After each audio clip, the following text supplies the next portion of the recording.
now playing at a ballpark near you. Get up and go. The preceding message was furnished by Major League Baseball.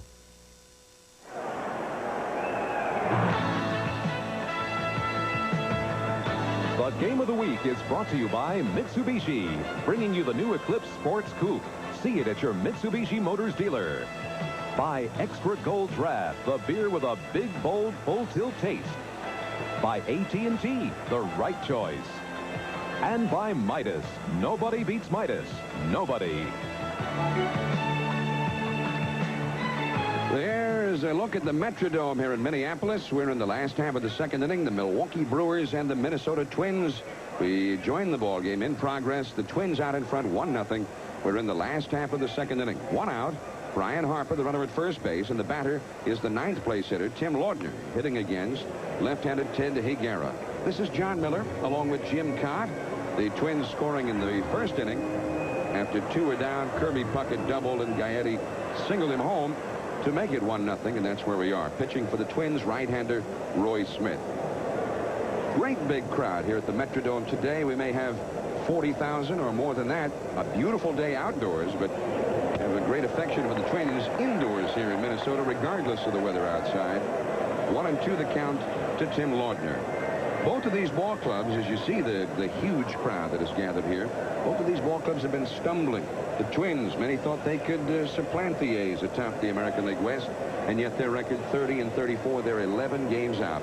The Brewers, a lot of people figure the Brewers could win the East, but their record 31-34. But their situation not quite as desperate as that of the Twins, because in the East, 31-34 has you right in the middle of things. You know, they're both stumbling, John, but against one another, the Twins are the ones that are stumbling. The Brewers have not lost to them yet this year. They're 6-0 against the Twins. 2-2 the count to Laudner, and the curveball misses. 3-2 the count. And Ted Higuera out there on the mound, and the Brewers need him to be there and to be strong from here until the end of the year if they're going to have a shot at it. He's been pitching awfully well of late. He had back surgery and got off to a slow start when he finally did rejoin the rotation. Yeah, their pitching staff last year made such great improvement from 1987, and going into this year, there were some question marks, Juan Nieves and Higuera being 2 of them, but the Brewers thought they'd both be healthy by maybe 1st of May. There goes Brian Harper, the runner at first, but the ball is fouled back, and the count is 3-2 to Tim Laudner. The leadoff man, Al Newman, is on deck. You know, back in 85 and 86, Teddy Higuera relied on the screwball to go along with a fastball. Now this is what you see a lot of right there. Good fastballs. Laudner fouls it off. He'll throw you a curve, a slider, and a straight change, but he has abandoned the screwball and continues to have success without it. 3-2 the count. Our local stations around the country will be going to a station break right at the end of this inning. We've got 1 out, 1 on, as Laudner again fouls it away. 3 balls, 2 strikes the count. Higuera has only won 1 ball game, but he has pitched well. Everybody with the Brewers saying that his best ball game was in New York a couple of starts ago, but he pitched awfully well in his last start this past Sunday in Baltimore. 7 innings, allowing just 1 unearned run, and he did not get the decision. He left in a 1-1 tie, but he's been building himself up all the while. Again, the runner goes, and again the ball is pulled foul by big Tim Laudner. 3-2. Yeah, when they went into this season, they had Higuera, Nieves, Wegman, Birkbeck kind of penciled in as their starters. Birkbeck's in the minor leagues. Wegman's on the disabled list. Nieves just had arthroscopic surgery on his shoulder. So now Don August is in that rotation. They've purchased Bill Krubert. They've got a completely reworked pitching staff from what they planned. Again, Harper runs, and this time Higuera misses. Ball 4, so Laudner coaxes a walk out of Higuera, and he worked hard to get it. 2 men on. You know, the thing that Higuera, you know, they've made 1 trip to the mound already, but that was not an official trip. Tom Trebelhorn wanted to check Higuera's physical condition. It's not the back or the shoulder, but in his warm-up start, between starts, his warm-up period, he twisted an ankle, caught it on the pitching rubber. So his ankle on the push-off foot is, I think, the reason that Higuera might be struggling a little with his control early on. We got a delay here because a beach ball came out onto the field in left field, and the The ball boy down there in the bullpen area for the Twins went out and retrieved it. 1 out, and the Twins, who already lead 1-0, are threatening again. Here is Albert D. Newman. Switch hitting second baseman. Little looper into left field, but Bragg's coming in a hurry. Dives and gets it. Throw back to second, and they have doubled up Brian Harper. The side is retired. So Braggs with the excellent catch, and then the strong throw to double up Harper. We'll be right back after these messages from your local station. Sunday on Disney. Davy Crockett's come back. Can he calm a town's fears? It's an all-new earth-shaking adventure. No question about it. Davy Crockett, Sunday. Get a car, yes a car, get a superstar car from the used car superstar Orby. Get a good used car from the supercar star, the used car superstar Orby. Orby. Ford, Chevys, Cadillacs, Toyota, Pontiac, Mercury. Oh, yeah! Choose from over 100 premium used cars and trucks at the Used Car Superstar, Orby. Get a car, yes a car, get a superstar car from the used car superstar Orby. Get a good used car from the supercar star, the used car superstar Orby. Orby. Whether they got their hits years ago or just last year, all your favorite baseball players are at ABC Collectibles. With over 1 million cards, you'll find ball players you never heard of before. But there's more, like superheroes of all kinds. Batman, Superman, and the X-Men. Original issues of your favorite comic books dating back over 50 years. Plus, ABC Collectibles has a music record collection of over 20,000 used albums and 45s. From heroes to villains to pop stars, they all can be found at ABC Collectibles in Moline. Who uses Valvoline motor oil? People like leading race car driver Al Unser Jr. If a driver ever told you, no, I don't get scared, I'm not scared, he's lying to you. The technology that goes into the Indy car is second to none. Over half the field at Indy is using Valvoline. If there was a motor oil out there that was better, it would be in my car. People who know use Valvoline. Join Ron Elke and Carolyn Whetstone tonight at 6. Second inning, Glenn Braggs didn't get a good jump on that ball, but now here is a base running mistake. Brian Harper with the ball right in front of him gets doubled off to end the inning. Two things, John. You don't make the third out at third base, but also on that play, you only go far enough so you know if he catches it like that, you can get back. Took the Twins out of a possible scoring chance. And Jim Gantner taking the throw from Braggs. Once he was able to recover from the late break, he makes the nice catch and the strong throw. Here is Mike Felder, switch hitting center fielder, batting left-handed, and Roy Smith, number 23, the starter for the Twins, delivers ball one. 1-0, Minnesota out in front. Felder, the 8th place hitter. Jim Gantner and Paul Molitor will follow. And Dean Larkin, the first baseman, takes that one away. The Game of the Week is brought to you by your Toyota dealer. Whatever car or truck you choose, you'll love the quality. Who could ask for anything more? From the Metrodome, John Miller and Jim Cott. 1-0 Minnesota. Here is Jim Gantner. He takes a called strike. It is 0-1. Gantner, the 9th place hitter, batting .244. A steady performer over the years for Milwaukee. That one is fouled back. 2 strikes. Now Roy Smith, kind of an emergency replacement starter today. Shane Raleigh was scheduled to pitch and is ill. And Roy Smith is pitching in short rest. Pitched on Wednesday night, 5 innings through 79 pitches. 1-2. And I think mentally when a pitcher comes back on short rest like that, and I like to see it because what he says, I'm not going to waste many pitches. Throw a lot of strikes. And he misses with the changeup. 2-2 the count. You know, we're so pitch count conscious today. You know, every game, this guy threw 80 pitches through 6 innings. Now, years ago, you remember people keeping that close track of how many pitches pitchers threw? Foul ball. 2-2 the count. But now they monitor that. And so in Roy Smith's case, if he gets up around that 70 to 80 pitch mark through the 5th inning again, he's probably going to come out of the ball game. So if you're Roy Smith, you say, hey, I'm going to maximize this opportunity. I'm going to throw as many strikes as I can. 2-2 pitch. That was awfully close. 3-2 the count. Terry Cooney is the home plate umpire with Darrell Cousins, Tim McClelland, and Joe Brinkman working the bases from first base over to third base. 3-2 to Jim Gantner. Paul Molitor is on deck. Roy Smith throws him a fastball and Kirby Puckett in center field is right there. Out number 2. Gantner retired. The Minnesota Twins, 11 games out, and they've had a hard time getting things together.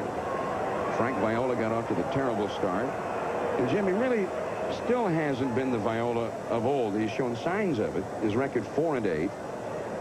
But as soon as he has the strong outing that brings back memories of last year's Cy Young season, it seems like he comes back and isn't the same. Yeah, hasn't put not the consistency together yet. Here's Paul Molitor, and he flied out to shallow right his first time, ball 1. Yeah, he's given up 9 home runs, but 7 of those were in April, so he's obviously pitched much better. But still, that one pitch or a couple of hitters late in the ball game, where last year he was making the great pitches to polish them off and win the game. This year, it's taking him out of the game. Roy Smith has been in that rotation all year. His record 4-3. He's pitched fairly well overall. 1 ball and no strikes. That curve bounces in there. 2-0. Paul Molitor, 32 years of age, came into this game with a batting average of .294. 2-0 the count. And ball 3. Molitor complaining, though, that he just hasn't been consistent. He opened the season on the disabled list, but has been completely healthy since coming back, and yet has been real streaky. 3-0 the count. That's kind of a key word with both of these ball clubs. If you talk to the managers, the players, people that follow them, they'll say, yeah, they'll go on a roll, win 3 games, look like they're really going to put it together, and then they fall back. And Molitor has drawn the walk. Well, you see Roy Smith right there looking at Terry Cooney, and you're not seeing a good, consistent effort. In fact, Tom Kelly is going to come out right now, and what I have seen so often in these cases, a manager will get to the mound, and you've seen it too, he will wait and see once whether that home plate umpire won't make a trip out to the mound and get his point across. TK is probably saying, look, the guy's not going to give you the corner pitches or the low pitches. He's proved that. So just go right after him, see what happens. Make him hit it, see if we can catch it. Tom Kelly, kind of a beleaguered manager these days. The Twins have been wasting. And by the way, here comes Cooney. He's on his way to the mound right now. Let's see if TK has a little word with him. No, not going to say a word to him. Oftentimes, those are the opportunities when managers will use that, because the umpiring this year and all the years I've followed baseball is the most inconsistent I've ever seen from game to game as to what the strike zone is. 2 down, Molitor at first, and Molitor, of course, always a threat to try and steal a base, and Smith throws over there. Molitor has stolen only 7 bases this year and has been caught trying 6 times. The Brewers, though, as a team, particularly the last month or so, have been running at every opportunity. 1-0 Minnesota ahead, and Robin Yount takes ball 1. Now, Robin Yount, an Iron Man, finally missed a ball game. In fact, missed the last 2 ball games after playing at 276 consecutive games. He crashed into the fence the other day in Milwaukee, injuring his knee. But he's back in there today, playing at about 80%. There's a called strike 1 on Yount, according to his manager, Tom Trebelhorn. They had to put him back in there because having him on the bench was driving everybody nuts. Same way as Ken Herbeck for Minnesota. They want to play so badly. Drive you crazy sitting on the bench. Here's Tom Trebelhorn, young manager of the Brewers. Very highly thought of around baseball. They said, Trebelhorn said that Yount last night here at the Metrodome, they've got a long, long stairway that goes up from the dugout to the clubhouse. And Yount was up there at the bottom of the stairway, throwing a baseball to the top of the stairway and waiting for it to come back down. And a couple of times the ball even came back down and rolled right past Molitor out onto the field. They had to stop the game and retrieve the ball. He said right then, we said, we've got to get him out of here and back on that field. Robin Yount. Running situation right here with Molitor at first in the 2-1 count. He's not running. Kirby Puckett can't get it. So Robin Yount with a single to center. He had walked his first time, so he's aboard again. 2 on, 2 out. All of this started after 2 down, and here is the young shortstop, Gary Sheffield, coming up. The 2 veterans out of the bases, and as has so often happened over the years, they're the ones that get it going. But Jerry White, a new coach that the Twins have added to their coaching staff, is trying to work with Kirby Puckett. He's a great center fielder, gold glove center fielder, but he plays a very deep center field. And that ball right there, an example of a would-be out that falls in for a base hit. Here is Sheffield hitting 260, but he's been particularly tough on the Twins this year. There's ball one. There's Kirby right there against Gary Sheffield playing now. Go back over the years, the great center fielders, Paul Blair, Gary Maddox, Willie Mays, guys that can play shallow and still have the ability to go back. This is a slow curveball, swung on and missed. 1 ball, 1 strike. Sheffield popped to short his first time. Roy Smith will give you a fastball, slow curve, and a change of speeds. And there's the big overhand slow curve. That is his best pitch. The outfield plays straight away for Sheffield. 1-0 Twins ahead. 2 out, 2 on. High pop-up. Gaetti is zeroed in on this one. Out number 3. A hit, a walk, 2 men left. We've played 2.5 in Minneapolis. 1-0 the Twins over the Brewers. Astronomers tell us there won't be a total eclipse in America until the year 2017. They are very much mistaken. This is the year of the eclipse. Introducing the Eclipse GS Turbo by Mitsubishi. Try not to stare.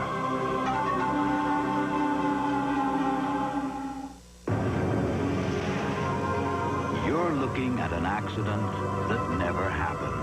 Because as America's largest insurer for workers' compensation, Liberty Mutual has done more to help prevent injuries on the job than any other insurance company. Caring for people is why America believes in liberty. Great view, huh? America believes in liberty. Liberty Mutual Insurance. Somewhere there's got to be a cure for athlete's foot. Step up to the mic.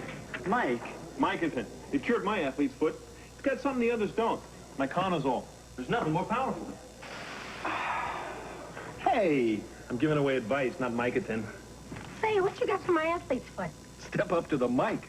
Mike? Micatin. It cures athlete's foot. There's even a deodorant Micatin. Then I'll take the Micatin. To go. Step up to the cure. Step up to the mic. Micatin. Look for new economy size powder. You've just discovered your car has a clear coat finish, which your ordinary wax just ruined. New Simonized non-abrasive wax won't scratch today's clear coat finishes, and that'll save you a lot of grief. The product. The vehicles. The testing grounds. The results. STP oil treatment is the edge. Back here at the Metrodome, I'm John Miller along with Jim Cott. The Twins and the Brewers going at it here. And the Twins have not been able to beat the Brewers. How come? Well, I don't know. There's something about these battles between these two ball clubs. And I think one of the big reasons, John, the Brewers have out-homered the Twins 12-2 in the 6 games. Well, here we go in the last of the 3rd inning. The Twins leading 1-0, and Dan Gladden thrown out by Sheffield. Pretty good play by the young shortstop from deep in the hole. And he's just back in there at short. He's been suffering from a thigh injury. And Phil Spires had filled in at shortstop, as well as Gus Polidor. Sheffield last night was the DH, but now back at his regular position, along with Ken Griffey Jr., probably 2 of the best, if not the 2 best young players in the league today. The Orioles ahead of Oakland 4-2, last of the 8th in Baltimore after the rain delay. California, another victory over Detroit. Toronto edging Seattle again. 3-2 up at the Sky Dome. Kirby Puckett with a foul. Kirby with 2 down and nobody out in the 1st inning. Hit a double on the first pitch from Higuera. And moments later, Gary Gaetti, who was on deck, brought him home. Kirby with that .327 batting average. But look at the home runs. Only 4 and only 30 RBIs. Kirby has only hit 1 home run in the last 40-something games and has driven in only 2 runs in the last 16 games that he's played. 0-2 the count. Jim Cott. Kirby Puckett, 121 RBIs last year. He's been a big home run producer the last few years. What's happened? Well, you go back to his early years, he was not a home run hitter. He only hit 4 home runs his first 2 years in the big leagues, none in his first. And I think one of the reasons, you look at the power hitters, they've got that classic stroke where they lift the ball. Will Clark's name comes to mind. Kirby kind of hacks down on the ball. He gets his home runs by accident. Gets more line drive, ground ball type hits. 1-2, and he strikes him out. Higuera strikes out Kirby Puckett. The third strikeout for Higuera. 2 down in the third. And the batter will be Gary Gaetti. Ted Higuera, one of the outstanding pitchers in the game, and yet he is very little known outside of Milwaukee. Well, I think if the Brewers put it together and win that division, we'll see a little more notoriety for a guy. He's one of those guys that finishes second or third in the Cy Young Award every year. An off-speed pitch, fouled. But if you've got guys like Clemens and Stewart and last year Viola, then a guy like Teddy Higuera is going to get overlooked just a little bit, and he has. Higuera allowed fewer base runners, hits and walks added together per 9 innings than any other American League pitcher last year, including Viola, Clemens, and the rest of them. Molitor off the bag, but the tag by Greg Brock retires Gaetti. 3 up and 3 down for the Twins. And we're a third of the way through it. 1-0 Minnesota. If you're a business spending over $120 a month in long-distance services, and you think that you're saving 20 to 30% with another carrier, we want you to try AT&T Pro Watts. We'll waive the installation charges, waive the change charges, and if you're not satisfied and agree that we have the best value, price, and quality, at the end of 90 days, we'll pay to put you back on your other long-distance vendor. Save 10 to 26% or more on AT&T long distance. Call now. Astronomers tell us there won't be a total eclipse in America until the year 2017. They are very much mistaken. This is the year of the eclipse. Introducing the Eclipse by Mitsubishi. Try not to stare.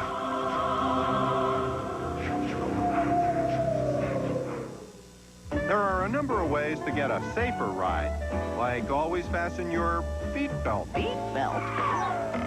And never ride on worn shocks and struts. They can allow your tires to lose contact with the road, resulting in a loss of control and braking.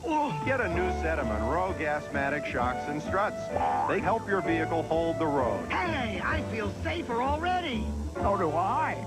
For a smoother, safer ride, America rides Monroe. Fancy perfumey aftershave. It's got to be a quarterback's locker. Real guys who get mud on their uniforms use rugged, honest stuff. Ice Blue Aqua Velva. There's something about today's Aqua Velva, man. So you still think linemen are dumb? Good friends and good food, but my stomach aches. My party.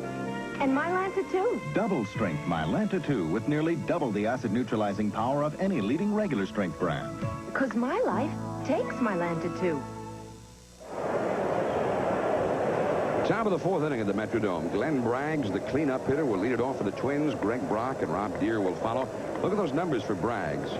He's been hitting awfully well, particularly the last 15, 16 days as Roy Smith delivers ball 1. And you notice that Braggs is wearing the glasses. He didn't wear them until about 15 days ago. Started June 2nd, right after. The amazing thing, John, is he started wearing glasses because he wasn't picking up the ball in the outfield very well. Now he puts them on. He says, at the plate, I see the ball clear. Went 18 for 35. First 35 at-bats after wearing them in the graphic we just showed you. Gives you an idea of the positive effect they've had on him. Big, strong, right-handed hitter. The Brewers have always expected that one day Braggs is going to bust out and become a superstar. There's a fly ball to shallow right.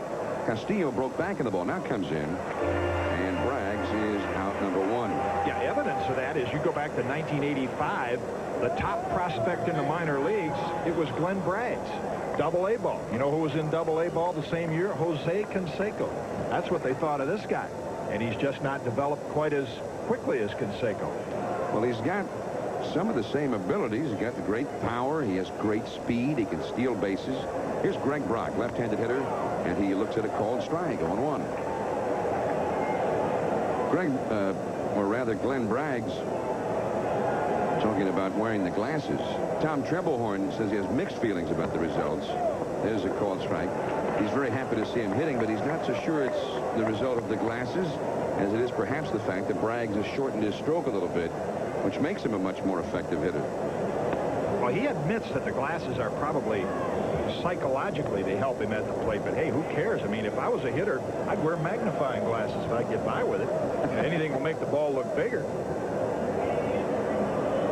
1-2 the count to Brock. He was hit by pitch his first time. He had the winning hit here last night.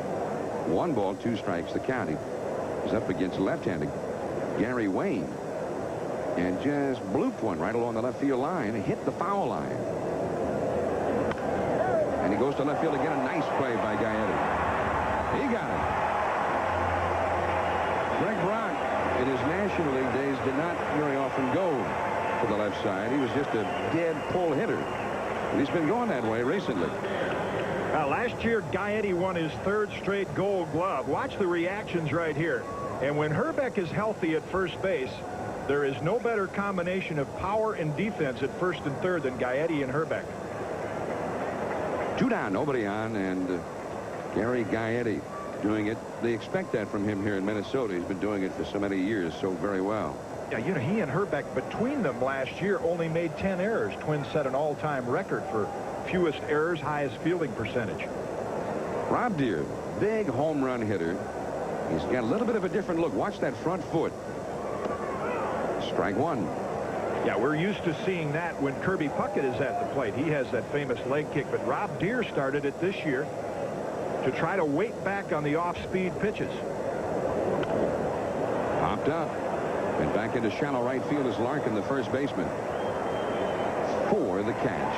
So, Roy Smith, so far so good on short rest. 4 shutout innings. 1-0 Minnesota. To prove how long Rain Dance car wax lasts, just add water.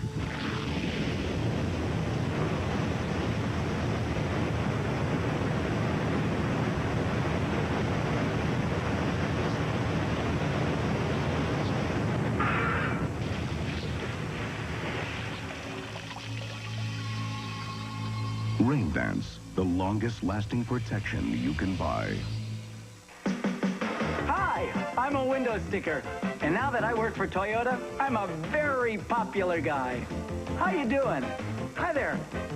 Because while Toyota lets the sticker do the talking, factory-to-dealer incentives and extra value packages mean it's a great time to deal.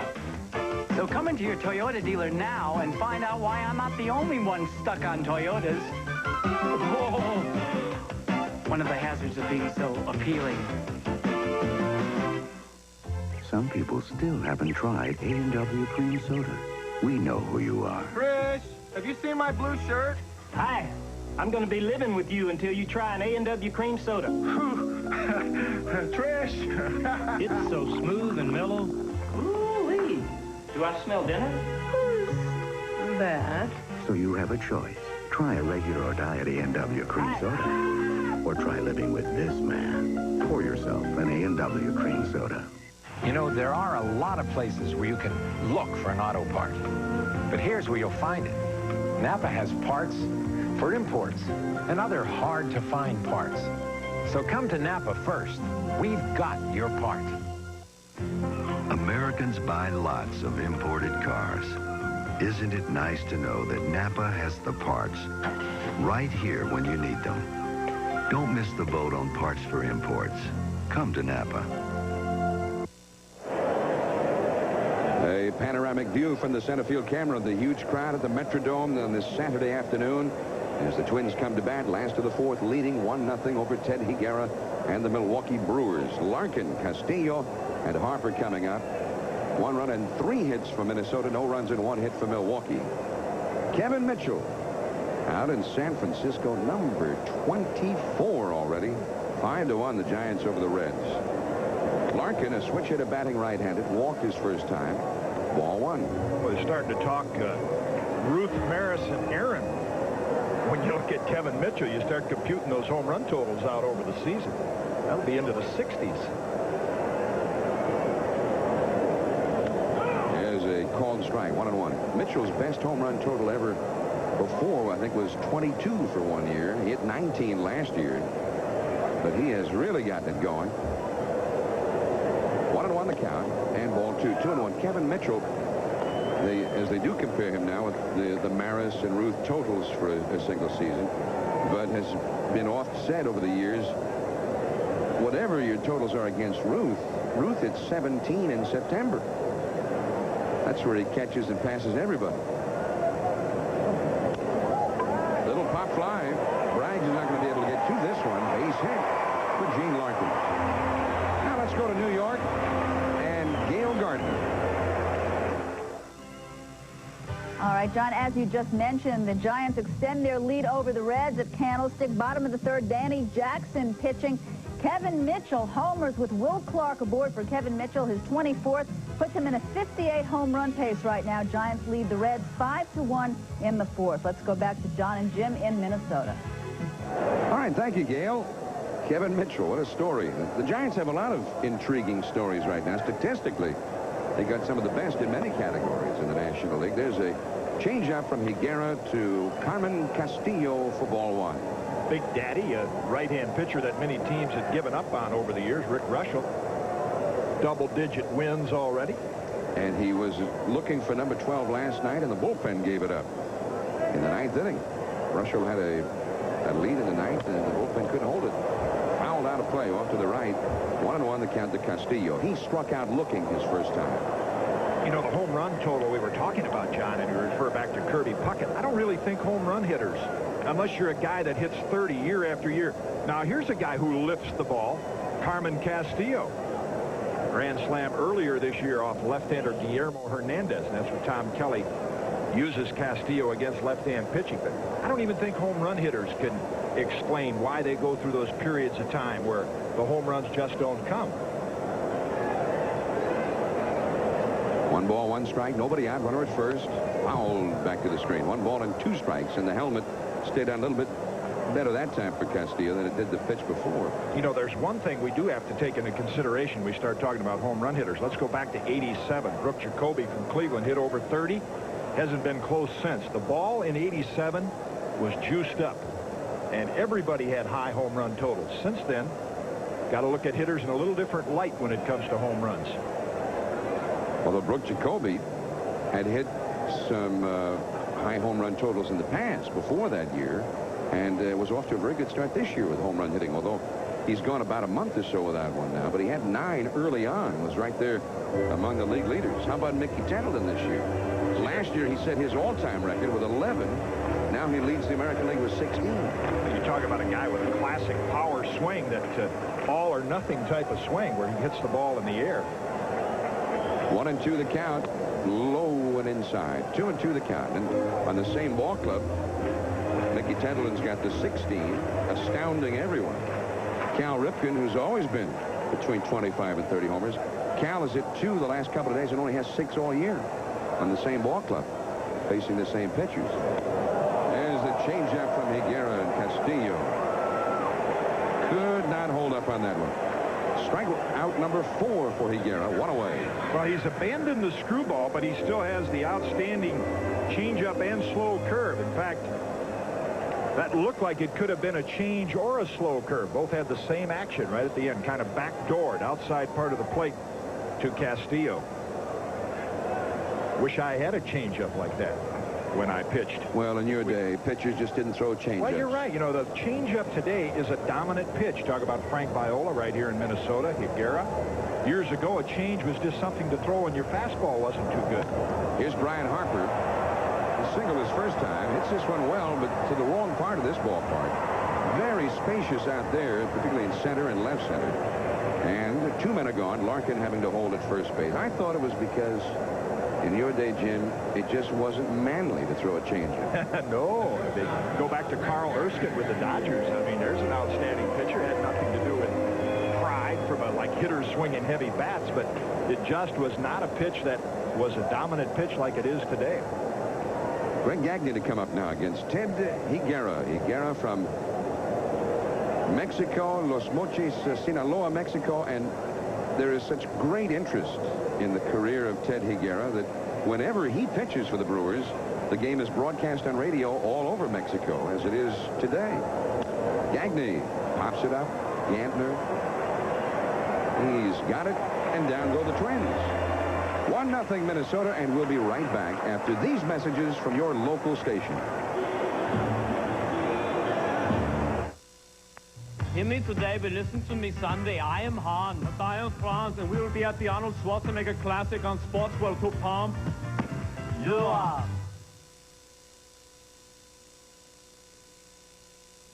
You can still buy a Stihl for as little as $139.95. See the FS48 Stihl grass trimmer. Do you know where your Stihl dealer is? You'll find him in the yellow pages, under saws.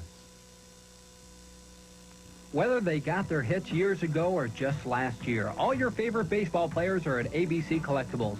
With over 1 million cards, you'll find ball players you never heard of before. But there's more, like superheroes of all kinds. Batman, Superman, and the X-Men. Original issues of your favorite comic books dating back over 50 years. Plus, ABC Collectibles has a music record collection of over 20,000 used albums and 45s. From heroes to villains to pop stars, they all can be found at ABC Collectibles in Moline. Ted, for a positive number, you're being pretty negative. Well, you remember what happened last time I tried Little Lotto? Come on, Ted, you're being a square. Oh, that's perfect square to you. Ted, babe, get a grip. No, I'm sticking with Lotto. But with Little Lotto, you can play Monday, Wednesday, and Friday. Yeah? And some people win hundreds of thousands of dollars. In cash? Okay. Okay. Hey, what's the deal with the new guy? Oh!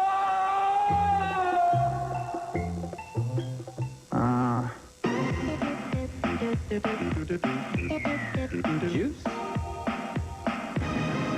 Very fine. The very finest. Watch 5 p.m. live, weekdays at 5 on KWQC-TV, the Quad Cities Channel 6. The Game of the Week is brought to you by Pontiac and your local Pontiac dealer. We build excitement. There's a fellow who's puzzled why Jim Cott wouldn't throw the changeup in his day. B.J. Surhoff leads off for the Milwaukee Brewers. Top of the fifth, 1-0, the Twins ahead. There's a real slow curveball, and it misses. Ball one. Surhoff grounded into a force out his first time. One of the top young catchers around, one of the top catchers, period. Another slow curveball. This one a called strike, and Surhoff, multi-talented. He's an excellent bunter. He steals bases. Changeup. Swung on a miss right too, but his batting average very poor right now. He had the outstanding rookie season. You look there, Baltimore in the top of the ninth, ahead of Oakland 4-2. Trying to make it 2 of 3. They split a doubleheader with Oakland last night. There's ball 2, 2-2.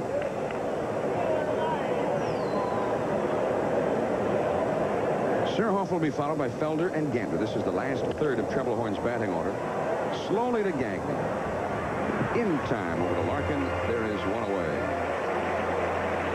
B.J. Surhoff now 0 for 2. Take a look at the Brewers lineup. Molitor, Yount.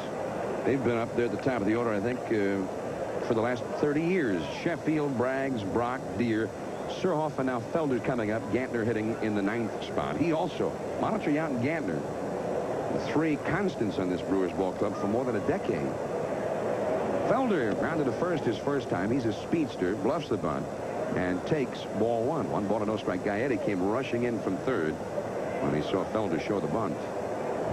Felder's been hot lately. And he takes a strike. He really gets down in that crouch, but he doesn't very often walk. You expect him to get a lot of walks, but he's a very aggressive hitter. Can play all over the outfield. There's that aggressive swing. Here's a guy stole 287 bases in 4 years in the minors, and is on a streak right here where he's 12 for 12. So when he does get on, represents a lot of speed, as the Brewers are known for. Led the American League last year. Good slow curve from Roy Smith. 1-2, and he follows that up with a little blooper into center field for a base hit. And that is only the 2nd hit of the game for Milwaukee. John, you mentioned the 3 constants in this Milwaukee lineup. Gantner, Yount, Molitor have been playing together for 11 years. There's probably only one other club in baseball, and that would be the Red Sox, where you look at Rice and Evans and Bob Stanley, guys that have played over a decade together, but very unusual to see a couple, let alone 3 players on one team, be together that long. Molitor has been with the ball club along with Gantner for such a long period of time. There's a changeup that's low for ball one that going back to the late 70s, they've each been through about 3 different eras of Brewer baseball. And Yount, he almost invented the Brewers. Yeah, these guys were all with Harvey's Wallbangers back in the early 80s when they were a power team, not a speed team. But with Roy Smith's big slow curve and high leg kick to this is an ideal situation. You got to be very surprised if Felder does not go on one of the next 2 pitches. 1 ball and no strikes to count to Gantner. He lined out to center his first time. And that's a ball. 2-0. The thing about Gantner, Molitor, Yount, not only have they been around a long, long time, Gantner is the oldest of the 3 at 35, but all still playing at a high level. Very few second basemen can pivot a double play better than Jim Gantner. Down the right field line, it's a fair ball. Chasing after it, Castillo. Felder racing around second. On his way to third, he's going to be waved home. Here comes the relay to Newman. His throw home. Sweet! A double for Gantner. It's all tied up.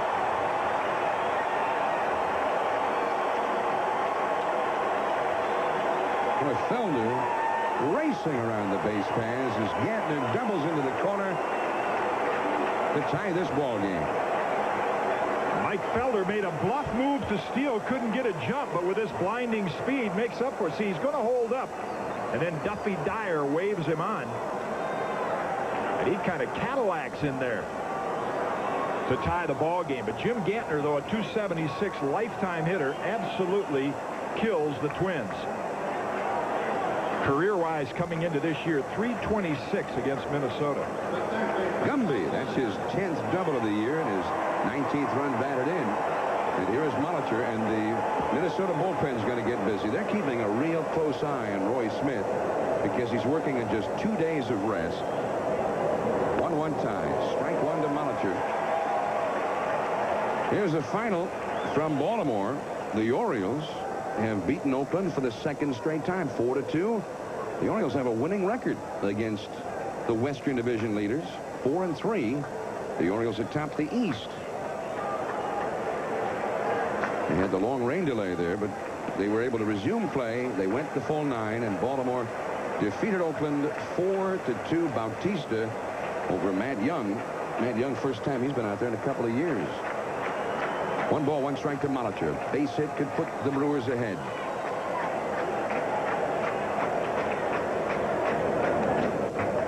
Ball 2. Robin Yount is on deck. Boy, we talk about Gantner, Yount, and Molitor, and here's a perfect example. Smith has got to pitch very carefully to Molitor, watching Steve Shields warming in the Twins bullpen, and then if he loses him, that's who you have to deal with. Robin Yount. 1-1 tie. Gantner at second. And Molitor lunging after the slow curve, fouls it back in amongst the spectators. Out of play, 2-2 the count. One thing about Molitor and Yount, too, and they're still doing it after all of these years. I remember Sal Bando going back, way back, into the late 70s and into the early 80s. Bando said one thing Molitor and Yount gave the Brewers then, and it's the same now. They're hard to pitch to. They put the ball in play. They spray it around the ballpark, singles and doubles. They get walks. Once they're out there, they can go from first to third, second to home, as well as anybody. They're always making it happen for this ball club. Whatever era they're currently in, whoever's hitting behind Molitor and Yount is going to have a lot of RBI opportunities. 2-2 the count. I think what Molitor and Yount do better than any 2 hitters at the top of the lineup is they use the whole field from line to line. I mean, Robin Yount has great power, but you can't play him to pull. You can't play him any one way. You can't Paul Molitor either. He can shoot it down the right field line. He can pull it down the third base line. It's another slow curve, and Molitor fights it off. 2-2.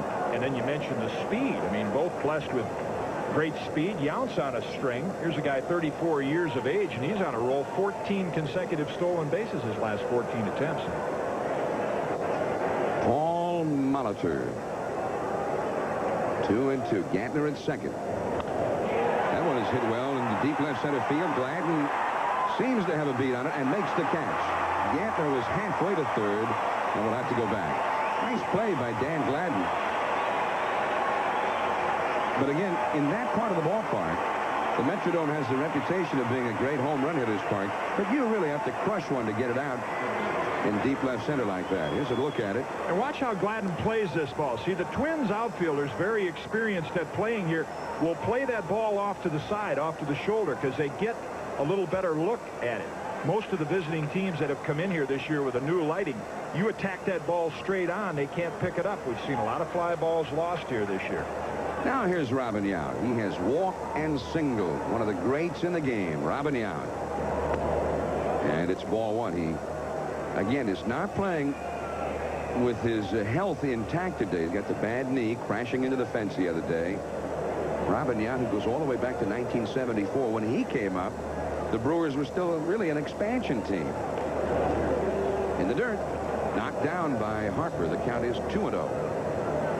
Made him a little older than he's going to be 34 near the end of this year. But if you had to pick one guy who's going to be the next man to reach 3,000 hits, this would be the guy you'd pick. Probably be a good trivia question. Mike Higuera doesn't get a lot of recognition in Milwaukee.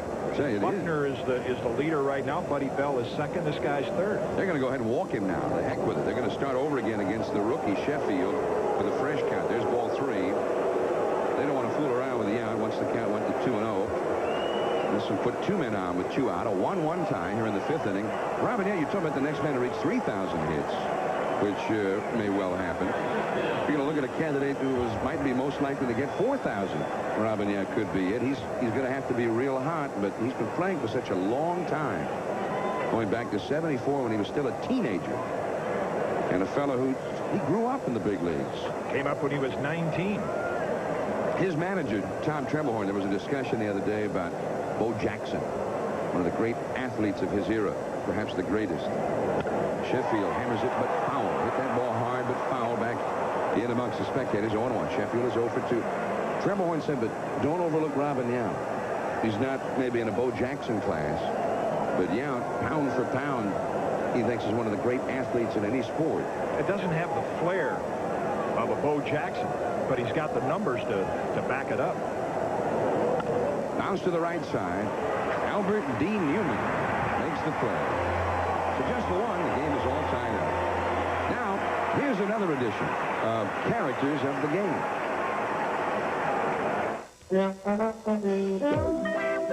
Characters of the Game. Brought to you by A&W.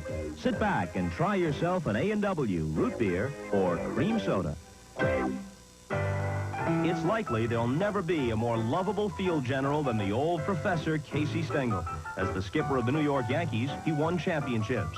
At the helm of the expansion New York Mets, he won our hearts. We've got him from the babies up. As soon as the kid could talk, he started to say Metsy. Metsy, not Papa, not Mama. Metsy, Metsy, Metsy. So that's what they are. His rambling banter was known as Stengelese. Casey was the only one who spoke it, and sometimes the only one who understood it. Come and join our team and become a great member of a certain other ball club, or 5 or 6 that I know that have numerous ball players that are on their roster. No doubt about it. Charles Dillon Casey Stengel was one of the all-time great characters of the game. There are 3 good reasons to try A&W root beer. 1, it's rich and delicious. 2, it's a great change of pace. 3, you don't buy it, I may have to go back to my old job. Pig catching. Hi, I'm going to be living with you till you try a smooth, mellow A&W cream soda. America, you have a choice. Try a regular or diet A&W cream soda, or try living with this man. Pour yourself an A&W cream soda. You can see it in the way it looks. You can feel it in the way it drives. This is America's premier sports booth, Grand Prix.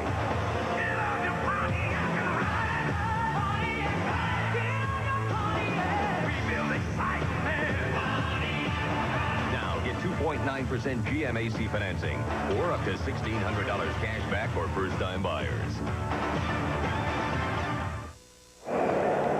Here's a look at the Minnesota lineup. Newman, Gladden, and Puckett. Then Gaetti, Larkin, and Castillo, followed by Harper, Gagne, and Laudner. And it is Laudner, the 9th place hitter, to lead off the 5th inning against Ted Higuera. One name notably missing from that batting order for the Twins, and it's the great hulking left-handed slugger Kent Hrbek, who's been out since mid-May. In fact, just about 1 month ago is when he last played. The pitch high for ball one to Lautner, who walked his first time, and they have really missed his bat, and more than that, Jim Cott, from the scheme of things here. Yeah, just before Herbie injured that shoulder, diving for a ground ball, knocked it down and dislocated that left shoulder here on the turf at the Metrodome. He had really caught fire and had kind of taken over the leadership. Now, he doesn't like to assume that role. He's just kind of one of the guys and a very probably as popular a player here as Kirby is, but he had really ignited this team at the time. They really missed more than just his production. 2-0 the count to Lautner. And there's a strike on a fastball. Newman and Gladden will follow. A 1-1 tie in the last of the fifth at the Metrodome. Very practically speaking, they have missed him in a big way. You can trace how the team has done when he's been in the lineup and how they've done when he's not been in it. And the differences are dramatic. 2-1 the count. The Twins have a team average of 284 with Hrbek and only 253, very ordinary without him.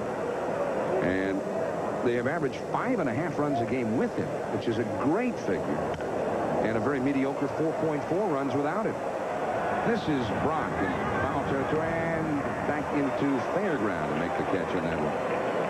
So Lautner retired on the pop to first. Rick Brock grabbing it. We go to the top of the order now for Al Newman. Yeah, it's affected more than just the run production. It's affected Gary Gaetti. Gaetti doesn't see any fastballs to hit anymore. You watch this Brewers series, or almost any series, and pitchers out of every 10 pitches to Gaetti, 8 of them will be breaking balls. Well, in this ballpark, with that short porch in right field, the right field at the Metrodome is just a home run delight. Here's ball one to Newman, switch hitter batting right-handed. He's 0 for 2. And Hrbek, at his size, he looks like he could break the bat and hit one out of this ballpark. 1 ball and no strikes the count. One hopper. Monitor plays it deep third. Foul. It's a foul ball. He threw it over to first, but it was a foul ball. 1 ball, 1 strike. If people say why does that make a difference with Hrbek out of the lineup the way they pitched to Gaetti, just to explain that. When Gaetti is hitting 4th against, say, a right-hand pitcher and Hrbek 5th, they're not going to pitch around Gaetti to get to Hrbek. So as a result, he's going to get a few more hittable pitches, and that's just not happening. 1-1 the count to Newman. And bounces in the dirt. Talking about Hrbek and how they have been affected with him and without him. There's a look. That's the team batting average. 284 would be leading any league around. Very ordinary 253 without him. Newman hammers one into the left field corner. That's going to be extra bases. Braggs will chase it, and Newman will trot the rest of the way into second with a stand-up double. You know, John, in this game of baseball, we could throw a lot of stats and a lot of tendencies at you. And one stat that I'm going to be interested to follow here in the next couple days is what the Twins do when Al Newman is in the lineup. Tom Kelly will say when Newman is in there, good things happen. Last year he filled in for Gaetti at third when Gaetti went down with a knee injury. Backman got hurt this year. He filled in at second. And he has been a real factor for the Twins in the games that they've won this year. Now here's Gladden. He popped a short in the first, grounded a short in the third. First ball swinging, and he lifts one foul back out of play. In fact, right now is an ideal situation for Newman, because if you want to steal third base, this is when you want to do it, to get there with 1 out. Last year he was the Twins leader percentage-wise, 12 out of 16. And this year he's 10 out of 14, even though he's not a full-time player. Tie for the lead in stolen bases with Gladden. Newman over at second base. Wally Backman, acquired for the Mets in the offseason, been lately kind of sharing time at second base with Newman. Kind of surprising. Backman with just 1 stolen base this year. The pitch. That one is hit high and foul down the left field line. Braggs gives chase. Can't get to it.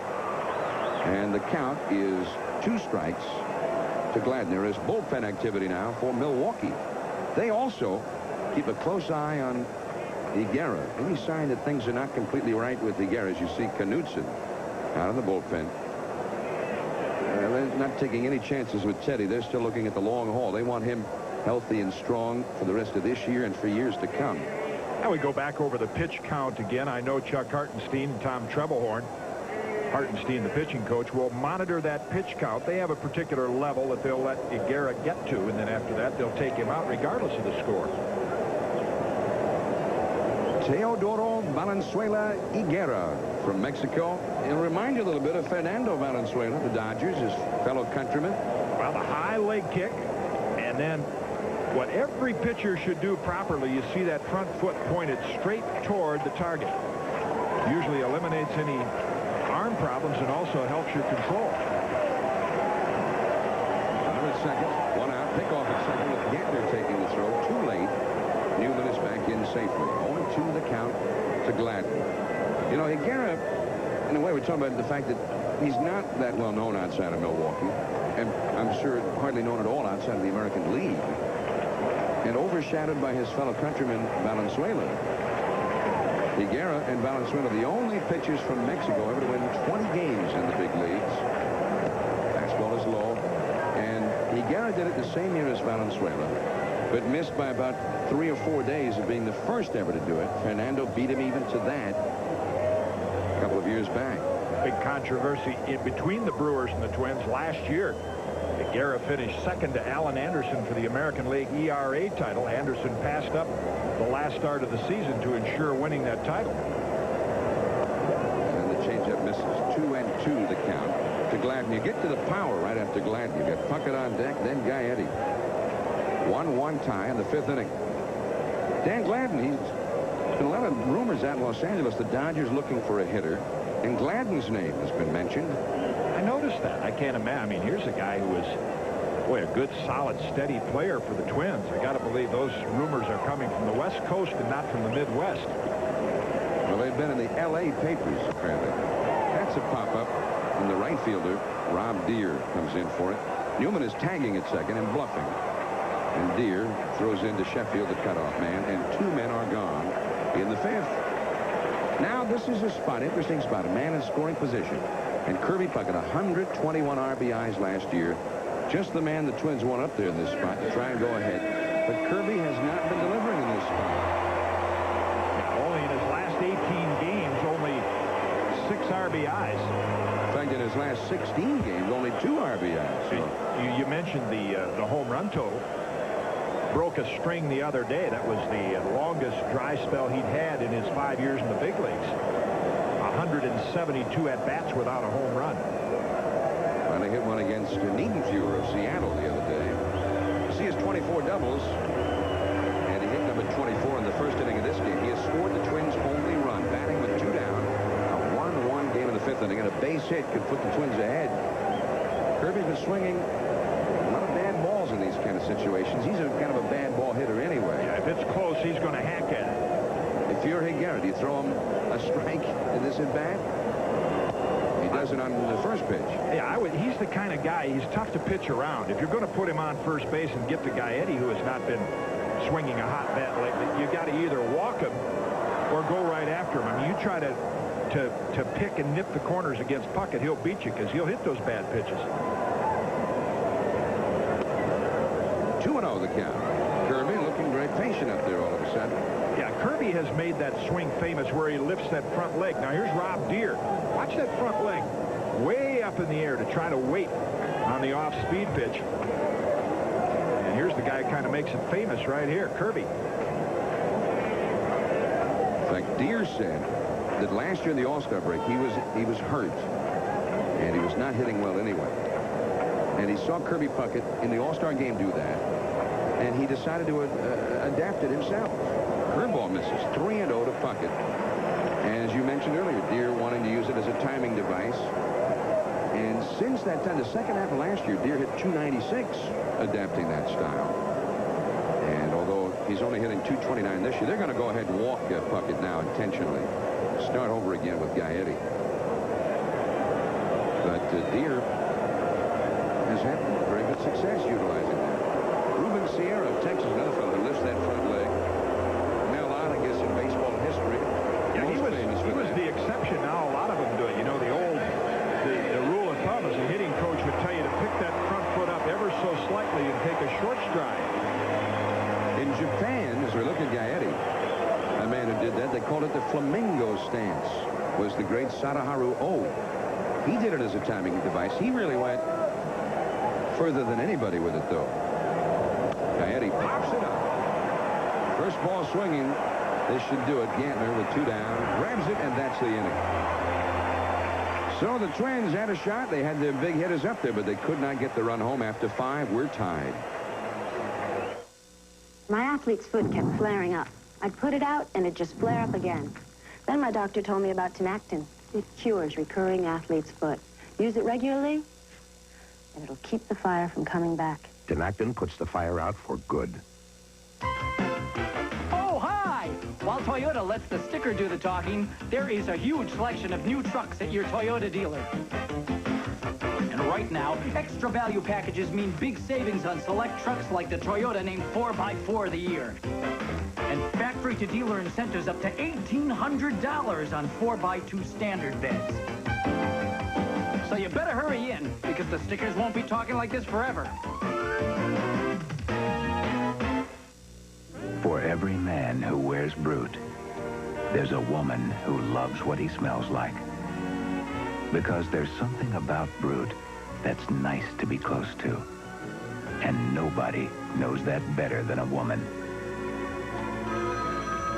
Hello? Honey, I was just thinking about you. Brute cologne, deodorant, and everything else. Brute, it smells like a man. This is the moment of truth. You're confident as you step up to the mound. They're expecting a squeeze play. But no. 'Cause today, you're throwing nothing but a strike. Matchlight. Real Kingsford charcoal with just the right amount of lighter fluid already added for perfect lighting every time and surefire delivery to the plate. Matchlight charcoal from Kingsford, what the pros use. I wasn't sure where to get my muffler fixed. At Midas, we stock more mufflers than anyone. Everyone promised low prices. Midas prices take the sting out of muffler repair costs. The difference was Midas. Nobody beats Midas. Nobody. Well, after 5 very fine innings by the starter Roy Smith, pressed into emergency duty on short rest, Tom Kelly is going to the bullpen now for Steve Shields. And look at that earned run average. You mentioned it early on, Jim, that the bullpen, particularly the middle relief part of the bullpen, has been very, very shaky at best for the Twins. You talk about pressure. You know, there's 7th game World Series pressure. But here's pressure for Steve Shields at 8.53 ERA. Gave up a grand slammer to Alvin Davis the other day. If he doesn't have a good outing today, he's in Portland in the next 2 days. A lot of talk about changes being imminent on that pitching staff with the Twins as Glenn Braggs, the cleanup hitter, takes ball 1. 1-1 tie. We're in the top of the 6th inning. Shields, he's been around a long while. He's Kansas City, Seattle, the Yankees, most recently with the Yankees. Braggs 0 for 2 in this game. Called strike.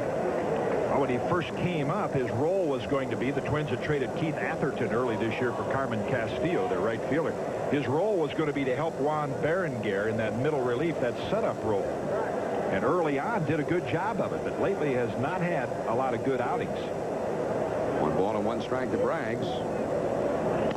And he fouls one. 1 ball and 2 strikes. Tell us a little bit about Steve Shields. Well, Steve Shields first came up with the Atlanta Braves and was a starting pitcher, typical of a lot of pitchers. Good live arm when he was a youngster. Arm injury. Had to learn to make the ball sink. Low slider, not a power pitcher.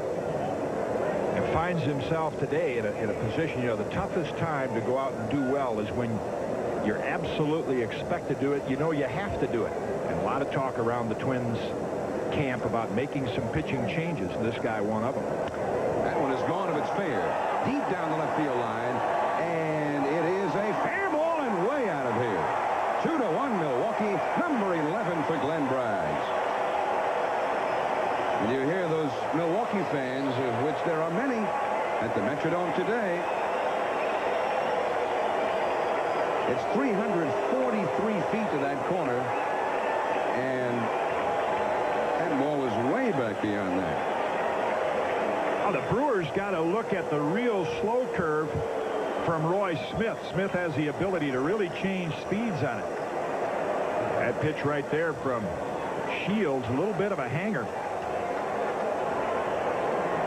Give you an idea why Braggs was compared to Canseco back in his minor league days. Here's Greg Brock, another powerful hitter, left-handed batter. He is 0 for 1. Has been hit by a pitch. Here's the pitch right here. You see Smith had gone at them with the slow curve. That one not near the break and hangs right about thigh high in the inside part. Braggs knew it. Greg Brock with a count of 2-0, and already the Minnesota bullpen is busy. Left-hander warming up out there. 2-1 Milwaukee. 2-0 to Brock. Shields gets his strike on the outside, down around the knees. 2-1. Glenn Braggs with 11 home runs now. His career record as a major leaguer, 13. 2-1 the count. Ball 3. Now, if Braggs stays healthy, and you almost always have to preface anything you say about the Brewers. There's Wayne in the bullpen, the young lefty, because they've had so many terrible problems with injuries the last couple of years in particular.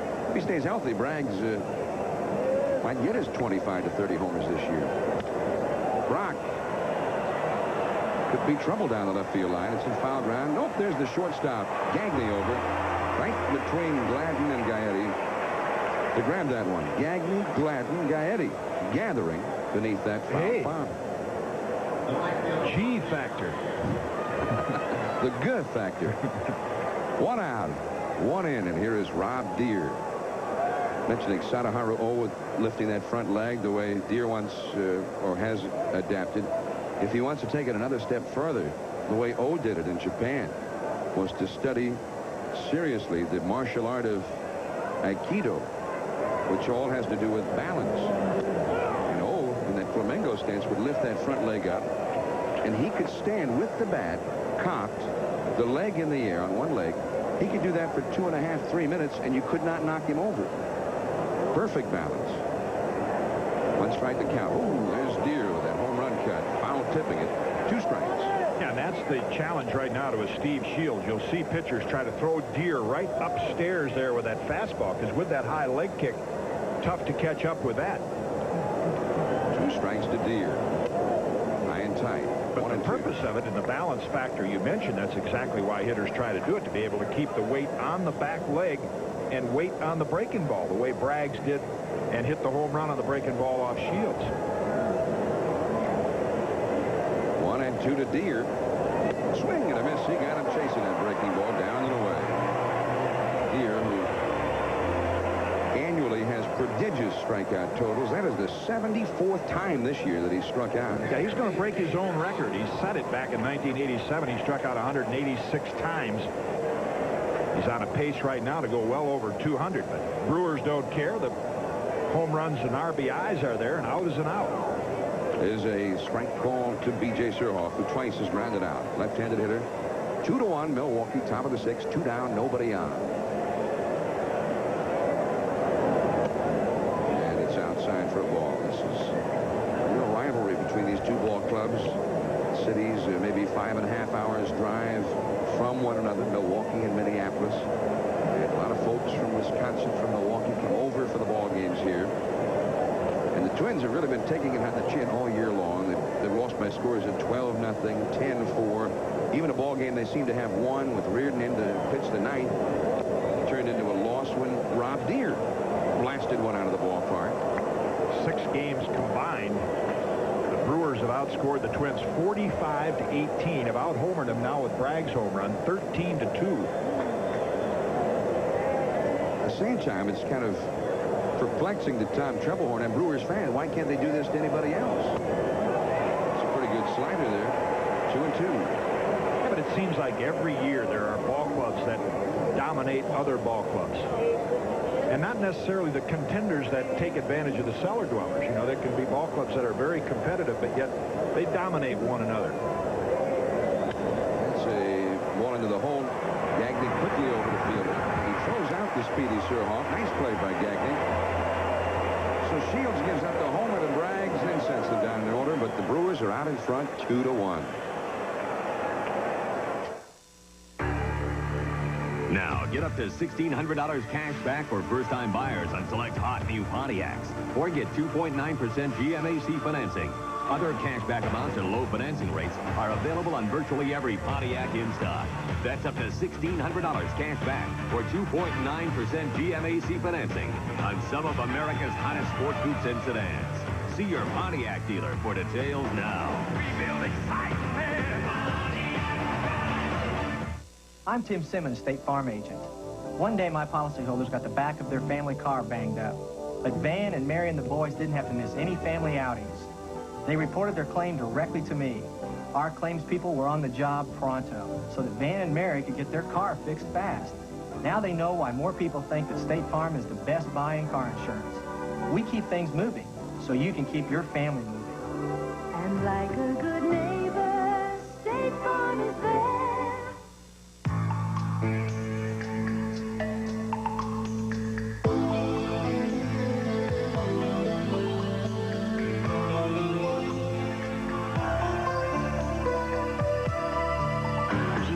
The dream.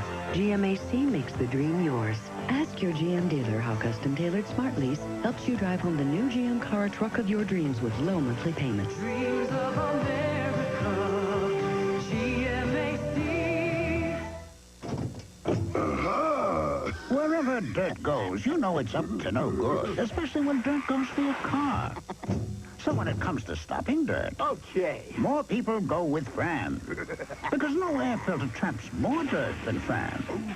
It's the #1 way to stop dirt in its tracks. Oh, no!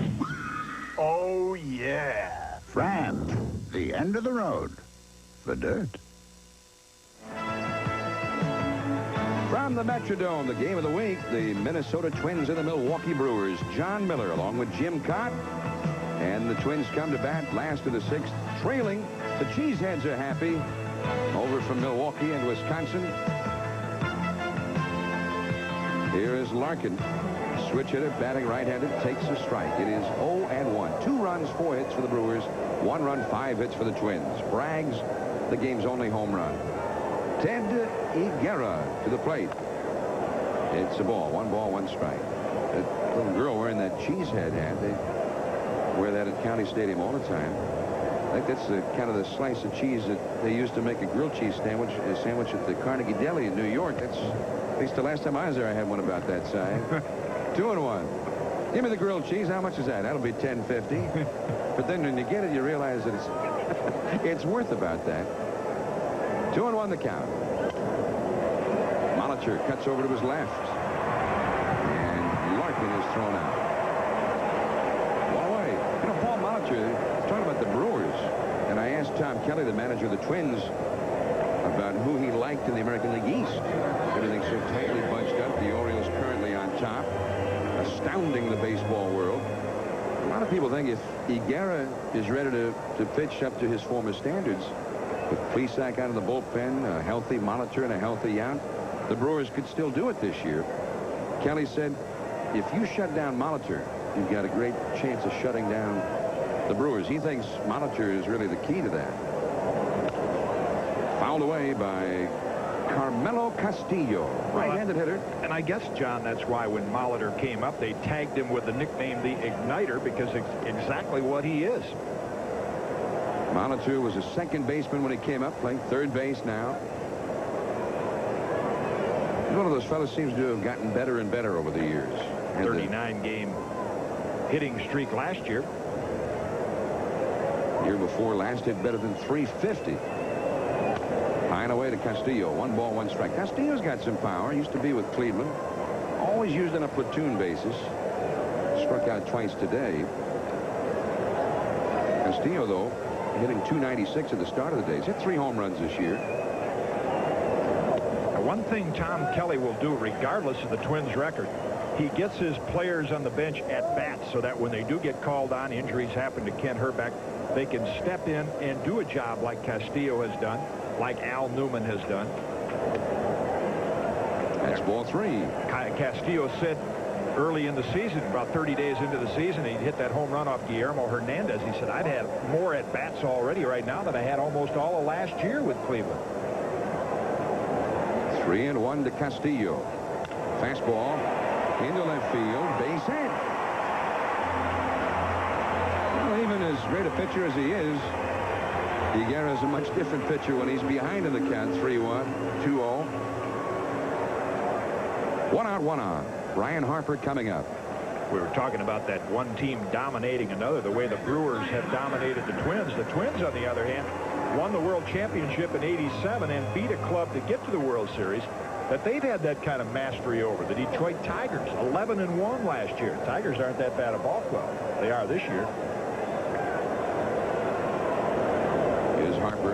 Base hit. His second hit of the day. Castillo will go to second as Deere fields it cleanly. And the Twins have runners at first and second after back-to-back hits. That's 7 hits they've gotten against Higuera. And here is Greg Gagne.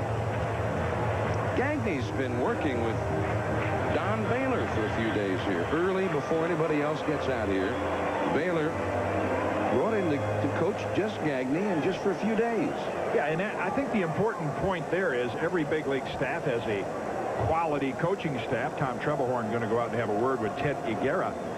But Baylor came in with the blessing of the coaches. They understand that each player has that one guy, whether it's a psychological influence or knows something about his mechanics as a hitter or a pitcher that can be of great help. Baylor was that guy for Gagne. He's come in, worked with him. Main thing he's tried to do is get Gags to identify what his strike zone is. You know, lay off the pitches that are high, a little low. Paid off so far. Even though the Twins lost last night, he had 3 RBIs in that game. Greg Gagne. Trebelhorn spoke both with Higuera, and then before he went back to the dugout, he had a few words with B.J. Surhoff.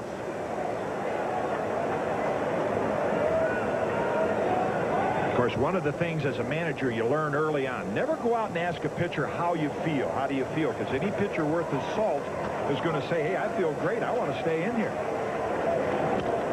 Gagne, first ball swinging. Shallow right center. Here is Rob Deere under it for the out. Gagne is 0 for 3 today. Or in the case of Higuera, you ask him how he is, he might say, muy bien, gracias. Hey, you could step right next door there where they're airing this game to Mexico. They follow Teddy Higuera around all of his starts and air the games back to his native country. I mean, with that little flair for Spanish that you have, hey, you could step right over there and do that. Tim Laudner, the hitter, 2 out, 2 on. The Brewers ahead of the Twins 2-1. Teodoro Higuera, un lanzador maravilloso. Izquierdo, is it? Lanzador izquierda. Or bring in the left-hander. Yeah. Higuera viene a bola. 1 ball and no strikes. The count to Laudner. Laudner was part of the Major League Baseball tour of Japan last November. He left in an envelope out at Seibu Stadium. He left Japan in an envelope? He's bigger than that. He left $600 in an envelope out there. Okay. And it was all returned the next day. He said his faith in humanity was restored. He said just a little envelope, cash money in there, the yen equivalent of about $600. And they took great pains. The Seibu Stadium, about 2.5 hour drive from his hotel. They brought it all back the next day. 2-0 to Laudner. That's a little bit low. 3-0.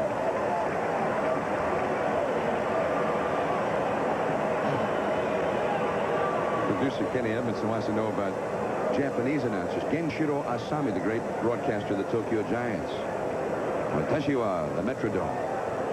Hajimemashite, dozo yoroshiku. Walk. I'm not sure how they say walk in Japanese. Bases are loaded. 2 down. Castillo to third base. Harper to second. Laudner over to first. And here is Albert D. Newman. And probably the guy other than Kirby Puckett right now that Tom Kelly would like to have up in this situation against a left-hand pitcher. And Albert up there saying, hey, what? Me worry? 2-1 Milwaukee. The Twins needing a big hit here. They left a couple on in the 5th. They've stranded 6. Ball 1. And Surhoff looking over to the dugout before he trots out to the mound to visit with Higuera. Higuera's stamina still isn't what it should be and what it will be later on. 7 innings is the most he's worked in any ball game. He's into the 6th here, but he struck out 4. He's walked 3. He's labored at times in this ball game. Thrown a lot of pitches. Yeah, and that's the throwing the pitches. That's where that pitch count, you can throw it out the window, because if you're in good rhythm, you can throw 150 pitches and feel like you've only pitched 4 innings. But if you're a little out of sync like Higuera has been. Foul away, back out of play. 1 ball, 1 strike to Newman. Then that's a little different story. Then sometimes, you know, you can throw 40 pitches in 3 innings and not have good rhythm, and the next day you feel like you've pitched 18 innings. So that's where the pitch count really doesn't have a factor. And Higuera obviously is laboring, as you said today. He's not been that smooth pitcher that we're used to seeing with good control. Twins are not looking for a home run from Newman. They take a little bloop single somewhere. 3 men on, 2 men out, and the Twins are down by 1. Newman has flied to left. He's flied to left into a double play, but in the 5th inning, he doubled into the left field corner. Higuera from the windup. Too high. 2-1. That was a close one. You see, John, even with the 2-1 lead here, I mean, Higuera pitching Al Newman like he is Kirby Puckett. The Twins have put 10 men on base, and we're in the 6th inning, but they have only scored 1 of them. Along the right field line, Rob Deere is right there, and that is the end of the threat. The Twins leave them loaded. They have stranded 9 in 6 innings and are trailing 2-1. We'll be right back after these messages from your local station. Monday, a cop in search of a killer, and a killer searching for him. Jimmy Smits and Marky Post in the suspense thriller Blitz, Monday. I wasn't sure where to get my muffler fixed. There's a reason Midas is #1. Everyone promised low prices. It's not just because we offer the economizer for $25. Some said they had a guarantee. Or that it comes with a Midas guarantee. There had to be a difference. There's a difference because no matter how little you pay for an economizer, you still get service from the one company no one can beat. The difference was Midas. Nobody beats Midas. Nobody.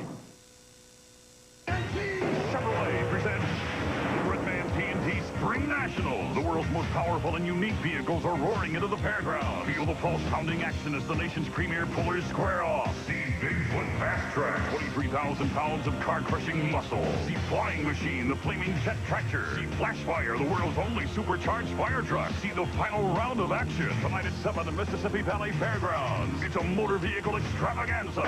It's pure. Option, power locks. Option, automatic drive.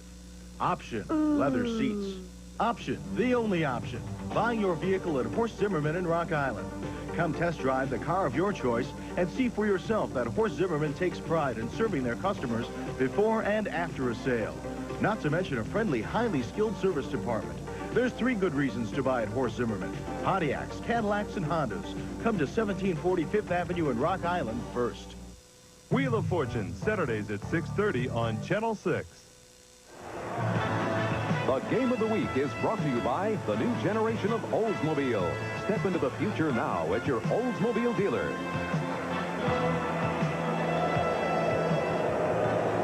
This is back between innings after Higuera left the mound, went back to the dugout. Tom Trebelhorn gave him a pat in the back and said, "Mucho gusto, señor, pero no más." And said, "Nice job," or something like that, didn't he? I think he did. Yeah. Higuera said, "Very good." And his day is finished, it looks like. Everybody congratulating him on 6 strong innings. Here is Mike Felder. And he's going to get a base hit on this one. I think Felder might hit awfully well if he played a lot of games in this ballpark. Yeah, the injury that we're familiar with in recent years is called turf toe. Now, that's a turf hit if you've ever seen one right there. And exactly what a guy like Mike Felder has to do to be effective in the big leagues. He's not going to hit any home runs, but if he can whack the ball off the turf like the old softball hitters with his speed, he can be an important part of this ball club. Well, in the 5th inning, Felder's been kind of the igniter today. In the 5th, he got a 1-out single and scored the Brewers' first run, the tying run. Now he leads off the 7th with another base hit, and always a threat to steal. And Shields, mindful of that, throws over there as Jim Gantner comes up. Gantner drove home Felder, brought him home all the way from first base with a double to right the last time. Another throw over there, and Felder back 2-1. Milwaukee leading the Twins. We're in the 7th inning. The Twins, very frustrating day for them. They have stranded 9 men on base. There goes Felder. And he steals it easily. Gander swung at that one as if the hit and run was on. But Felder had it easily stolen. And the Brewers are better off than he didn't hit the ball. I think what Jimmy Gantner did, being the veteran ball player that he is, he knows the one thing you can do to protect a base runner is swing through a pitch. Makes it a little more difficult for the catcher to pick up the ball and to get out of the blocks. So he's just giving Felder a little protection right there. And he makes it easy. That's 13 in a row for Felder. 9 of them this year. He is 9 for 9 for stealing bases this year. He's at second. 1 strike to Gantner. That's fouled away. Look out. In a hurry into the crowd. And the count is 2 strikes. So Gantner giving up a strike when he could have had 1-0 to help his man get over. I think a veteran player like that has confidence that he can make contact. Ideally right here, he'd like to pull the ball to the right side, but Shields and Harper probably going to try to keep it away from him, not let him pull it. Gantner 1 for 2 today. He's hit the ball hard twice. Both of his previous at-bats against Roy Smith, however. There's the ball outside. They're not going to give him anything to pull to the right side, it appears, keeping everything away from him now. See, but with Felder's speed, Gantner knows all he has to do with that pitch outside. If he does the same thing Felder did, if he just whacks it on the turf on a couple of hops, he'll get Felder over to third easily. And that, at this point, is all Gantner is thinking about. Just get Felder to third somehow. But they came in on him.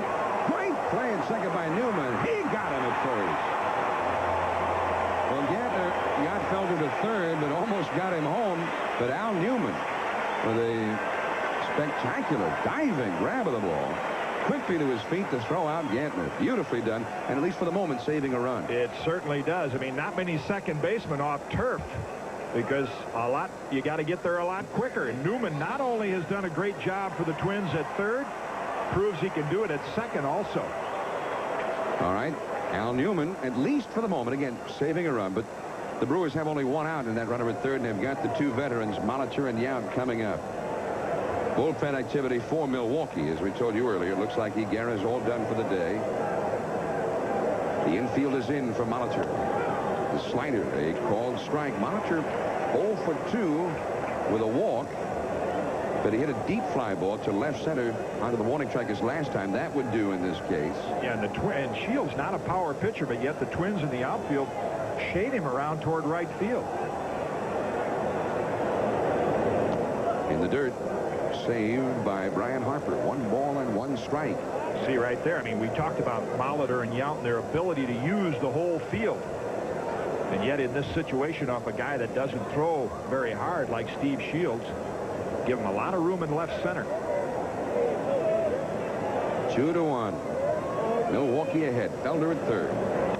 Fouled back in the count. 1-2 to Molitor. Well, this is a situation. The Twins have had so many base runners today, but only 1 of them has scored. The Brewers have not had that many great opportunities. In fact, the only 2 runs they've scored, 1 on a home run with nobody on, the other with only a runner at first, and they brought him home all the way from first. This is the first time today that Milwaukee's had a runner at third. He's going to head home. Newman's throw home. He is safe. He beat the throw. A great jump by Felder. And I am assuming he must have touched home plate because Cooney called him safe. Great slide by Felder. Teams will use the contact play. When you have a player with the speed of a Mike Felder and the infield is in, third base coach Duffy Dyer will say, hey, if that ball is hit on the ground, as soon as contact is made, you're going. And watch Felder's speed right here. I mean, he explodes with that head-first slide past Brian Harper. Newman could not have played it any better. As you saw there, he definitely touched home plate. There's a look at the jump he got. Throw had him beaten. That's a nice slide by Felder. And see Harper a little bit out in front of the plate. And a lot of the guys that work with catchers in the big leagues, Rick Stelmazik, the Twins bullpen coach, I like to see those catchers with 1 foot on the plate where you're back there in position to make the tag. Harper, well out in front of the tag, got beat by that head-first slide. Got in front of the plate, rather. They pitched out to Robert Yount, thinking Molitor is going to be on the run. 1 out, 3-1. Milwaukee ahead. Molitor gets the run batted in on the fielder's choice. No base hit.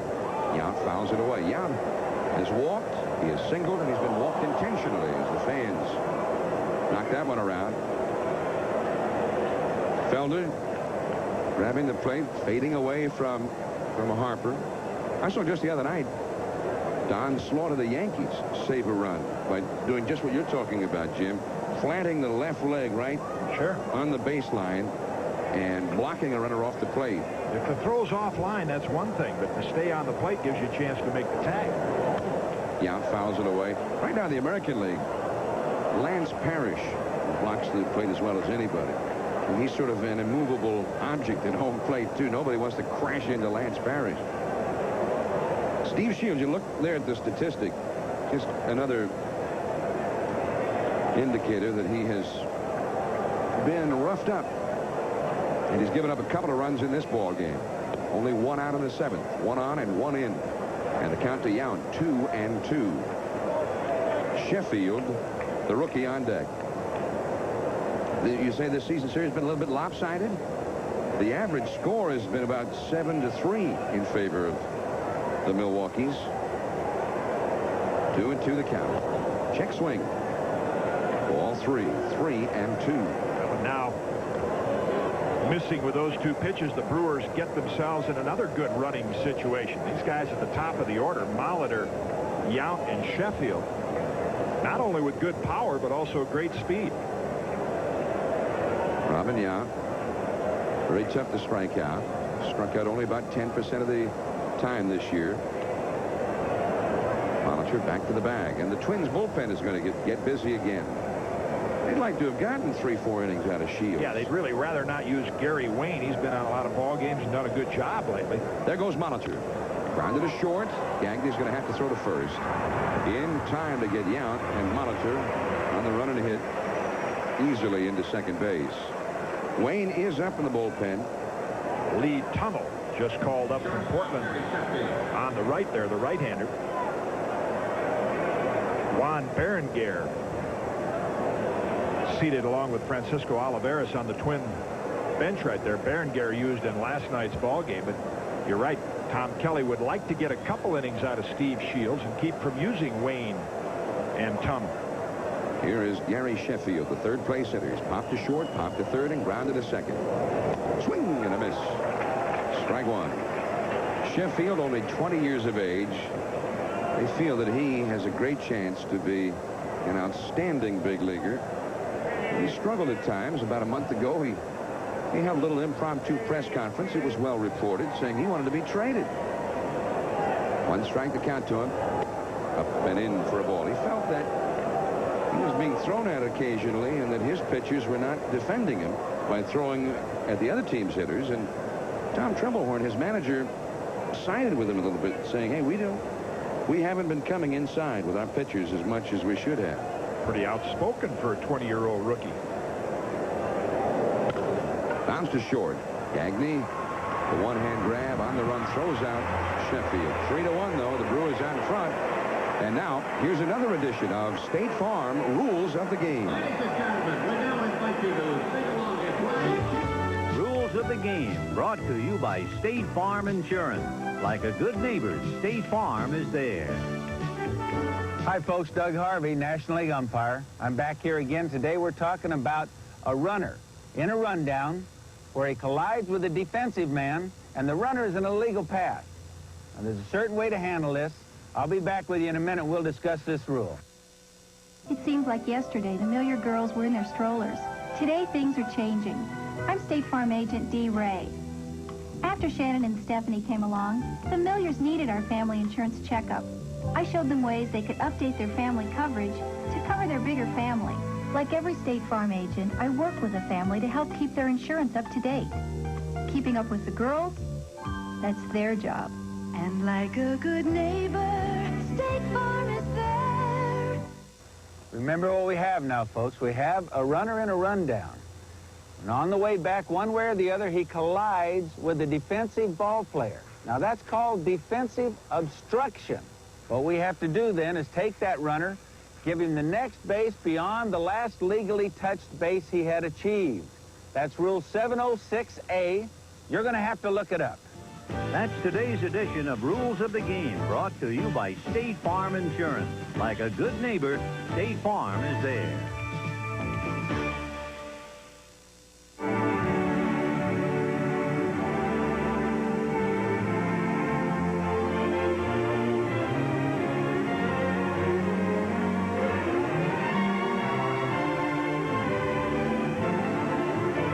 Introducing the Buick Park Avenue Ultra.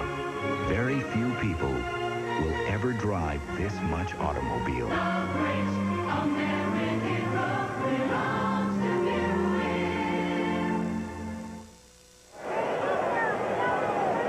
At the end of the last inning, Steve Shields back into the dugout, having given up a couple of runs, and Tom Kelly patting him on the back. Well, it's the old hang with him, but Steve Shields knows the outing today could be his last with the Twins. Here is the new Milwaukee pitcher, Mark Knudsen. 6 feet, 5 inches tall, out of Denver, Colorado. Dan Gladden leads it off. The score now 3-1 Milwaukee. And as Knudsen goes out to work here in the 7th inning, left-hander Tony Fossis is already warming up in the bullpen for Milwaukee. Gladden pops it up, and Greg Brock gives chase near the dugout. He's got room. Out number 1. Gladden is now 0 for 4 today. He's a guy that the Twins need to get on base to ignite things. This telecast is presented by authority of Major League Baseball and may not be reproduced or retransmitted in any form without the express written consent of Major League Baseball.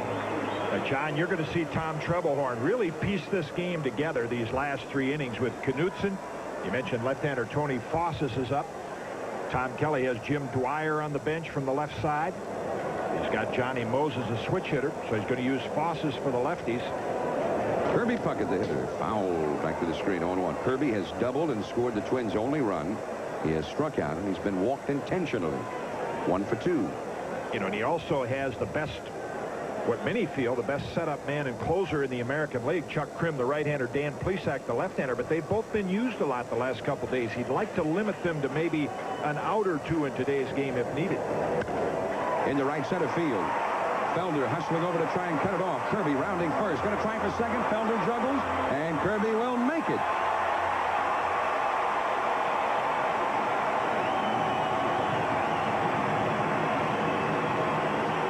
We'll see how they score it. Kirby was thinking double all the way, racing around first base. Well, it is scored a 2-base hit. That's Kirby's 25th. He leads the American League. His second double of the day.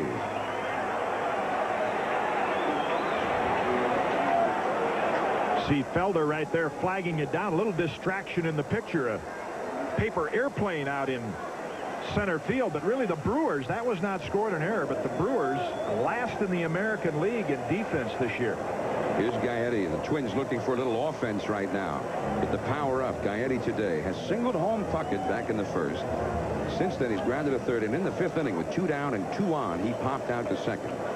The Twins have left 9 men on base through 6 innings.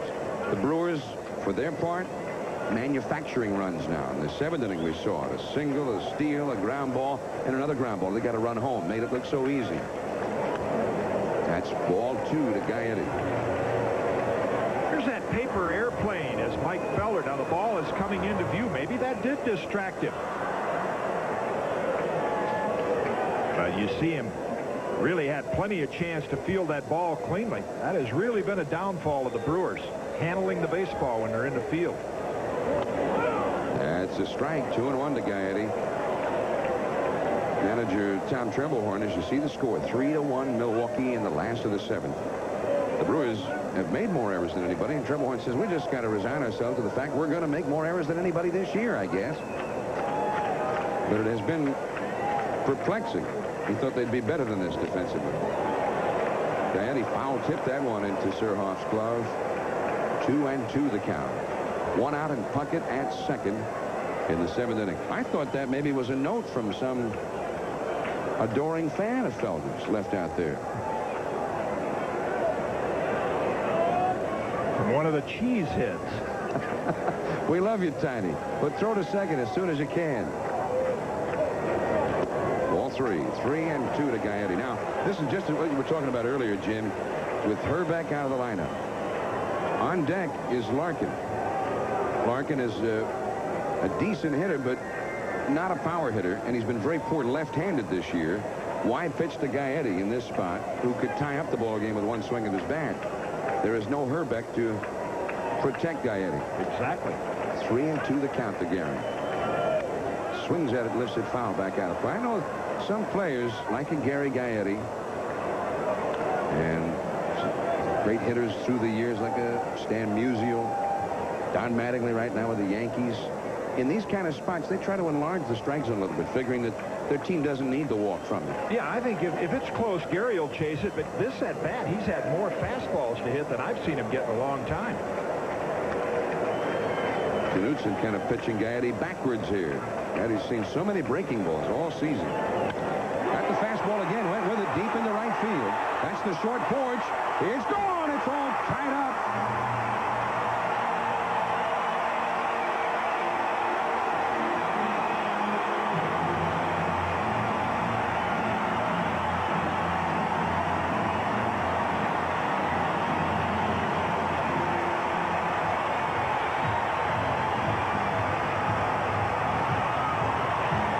After all of the frustration, men left on base, base hits, walks. Gary Gaetti with one swing of his bat goes to the short porch in right center, just above the tarp out there, the curtain for Gaetti, his 10th home run of the year. And he got another fastball. Yeah, that was really surprising, the pitching pattern there, unless B.J. Surhoff and the Brewers really have a lot of faith in Mark Knutson's fastball. And there's a swing and a miss. Sinking fastball to Larkin. Larkin has walked, singled, and grounded out. Well, if they did have all that much confidence, perhaps they have less now. Yeah, it's not that you just throw curveball after curveball. You set your pitches up in a particular pattern. But Gaetti, throughout all the games of the Brewers, has really been chasing the breaking ball. Up and in for a ball. 1-1. Gaetti, especially since Herbeck's been out, you get a good look at Gary right there. Veteran player, one of the top players in the game. Gaetti been frustrated. I've never seen so many breaking balls as I've seen this last month. A smile on his face that I finally got a heater. Haven't had many of those to swing at. Gary Gaetti. Hard-nosed player. 1-2. Gene Larkin batting left-handed now. And he just got a piece of it. Larkin, as a lefty, is only hitting 170. And you see it right there against right-handed pitching when he bats left-handed. He's been just fine against the lefties. That's why he's not been playing lately, I guess, against the right-handers. They're going with Jim Dwyer, who's had the hot hand. Been a frustrating year for Larkin. Last year, over 70 RBIs because he does hit behind Herbeck and Gaetti and get some pitches to hit. And Knutson misses ball. 2-2 the count. 3-3 tie. In the last of the 7th inning, the Minnesota Twins, the big guns doing it. It was Puckett who set it up with a double, and then Gaetti blasted it out. Changeup. Base hit past the diving Gantner. And a rare base hit for Larkin as a left-handed hitter. Knutson is really struggling now. Now they're going to go to the bench, or are they? No, Castillo's going to come out and bat here. They've got the lefty waiting in the bullpen, so Tom Kelly knows if he brings up a Dwyer or a Bush, the treble horn could counter that move. So Castillo will bat for himself here. He's 1 for 3.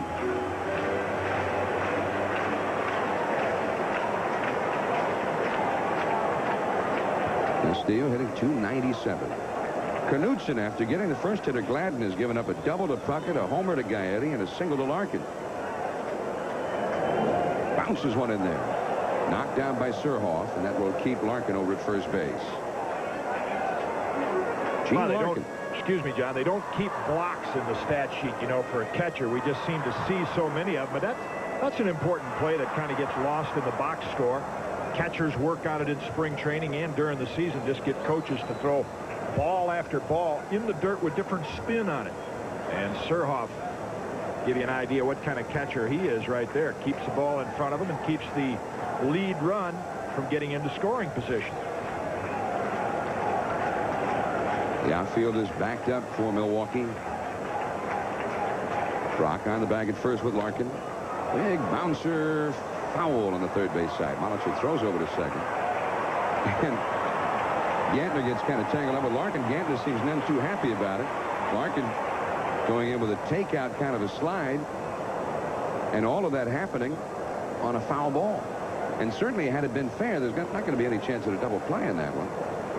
We talked about the rival. You're going to find that the rivalry, both these teams play very aggressive baseball against one another. And Gene Larkin does the right thing. Until you hear the foul ball call, you're going into second base to break up the double play. See, Gantner, just as he started to fall over, realizing it was late to get Larkin, reached down and tagged him just in case Larkin had come off the bag there. 1-1 the count to Castillo. Larkin out of Columbia University broke all of Lou Gehrig's records there. The first big leaguer to come out of Columbia, Major League Baseball, since Gehrig.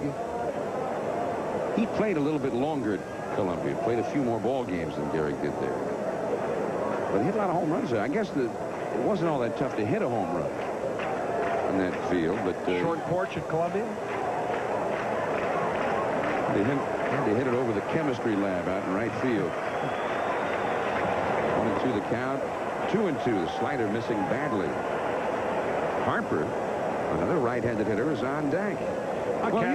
Castillo has good ability, John, to hit the ball the other way. And here's a situation where Tom Kelly, if you want to stay out of the double play, get that lead run to scoring position here in the 7th, would be the ideal count to use the hit and run. Well, we'll keep an eye on Larkin then. Castillo holds the bat high. Larkin not running. Just got a piece of it to foul it back. Still 2-2. I wonder, Knutson's struggling here. The Twins are having good success with him, hitting the ball hard. Tom Kelly might like to just keep those right-handed hitters in there, figuring it'll keep Knutson in the game. Give him some full swings at him. The Twins with 10 hits. The Brewers with 5 hits. But the game tied 3 apiece here in the 7th. So Ted Higuera cannot win this ball game. He chased a bad one, strike 3. Third strikeout of the day for Castillo. He's got the hat trick. 2 down, and here's Harper. 2 down, and Larkin over at first base. Harper's 2 for 3 today. He's one of those fellows you're talking about, Jim. A fellow who was kind of languishing in the minor leagues. Had had a couple of opportunities and came into his own with the Twins. They gave him a shot last year. He's hit well ever since. Hitting .288 now. Yeah, the guy he can thank for getting an opportunity, or maybe Alan Anderson should turn around and thank him, but Brian Harper caught all of Anderson's games at Portland early last year, AAA. So when Anderson came up, Harper began to catch him, worked out well. Anderson had the great year, so gave Brian a chance to show what he could do as a catcher. And he's done well. 3-3 tie, last of the 7th. Ball 1. You know, you get a reputation, you get a rap sometimes in this game, and everybody says, well, Brian Harper, yeah, he was a utility player that they've made into a catcher. Not so. He was a draft pick of the Angels back in the late 70s and an all-state catcher in high school. That was his natural position. Just never had a chance to do it in the big leagues. And it's ball 2. So you're saying he was a catcher that they converted into a utility player. Right, because, well, hey, he came up with the Pirates for a while. He wasn't going to catch in place of Manny Sanguillen or Ed Ott when he was there. 2 balls, 1 strike to Brian Harper. Reaches for one, fouling it back to the screen. 2-2 the count. Minnesota, we're talking about the fact they're 0-6 against the Brewers this year. The Brewers, in turn, against the Chicago White Sox, who have the worst record in the American League, have given up more runs than any other team in the American League. The Brewers have not been able to beat the White Sox. In fact, just the opposite of that, they haven't had a prayer against the White Sox. They've given up more than 40 runs in 4 losses to the White Sox. Got the breaking ball, but hit it right to Molitor. Over to Gantner, forcing Larkin. That's the inning. But Puckett and Gaetti conspire for 2 to tie it after 7 at the Metrodome. Today, it's one of the great National League rivalries. Eddie Murray and the Los Angeles Dodgers, Oral Hershiser, Kirk Gibson against Pete Rose's Cincinnati Reds. Starting to look more and more like the old Big Red Machine with Eric Davis getting hot. He won a ball game in the 9th inning with a homer last night. That'll be next Saturday. Some viewers will see the Twins battle the Red Sox in the Green Monster at Fenway. It all starts with Major League Baseball and Inside Look next Saturday on NBC Sports. We're in the 8th inning at the Metrodome, and there's the new Minnesota pitcher, Byron Lee Tunnell. 29 years of age, veteran. He's bounced around with many different ball clubs. And he's facing the cleanup hitter, Glenn Braggs, who hit a booming home run his last time up there. And it's 1 for 3. A 3-3 tie. 2-0. Tunnell, another fellow. We saw Shields. He went 2. He gave up 2. And Tunnell also, I guess, on the hot seat right now. Very much so. Tunnell came up with the Pirates early 80s. Good live arm, good overhand curveball. Had some arm problems, battling his way back to the big leagues. Did well at Portland earlier this year. Braggs fouls it away. 2-1 the count. Braggs' home run, his 11th. They have a way of measuring out the estimated distance that the home run balls travel here. Gaetti hit his 2-run homer. Just a fly ball over that curtain in right field. The Braggs really blasted his, but only got 1 run out of it. Hit it 414 feet way back over the 343 side down the left field line. Tunnell delivers. Challenged it. Foul back to the screen. 2-2. Yeah, I don't know how they compute that distance, but I mean, earlier this year, Bo Jackson, the only right-hand hitter ever to hit one in the upper deck right down the right field line, and that was measured at 4 something, but you can't take into consideration the trajectory or where it would have landed if it would have kept going. I mean, that ball was about a $6 cab fare, the one Jackson hit.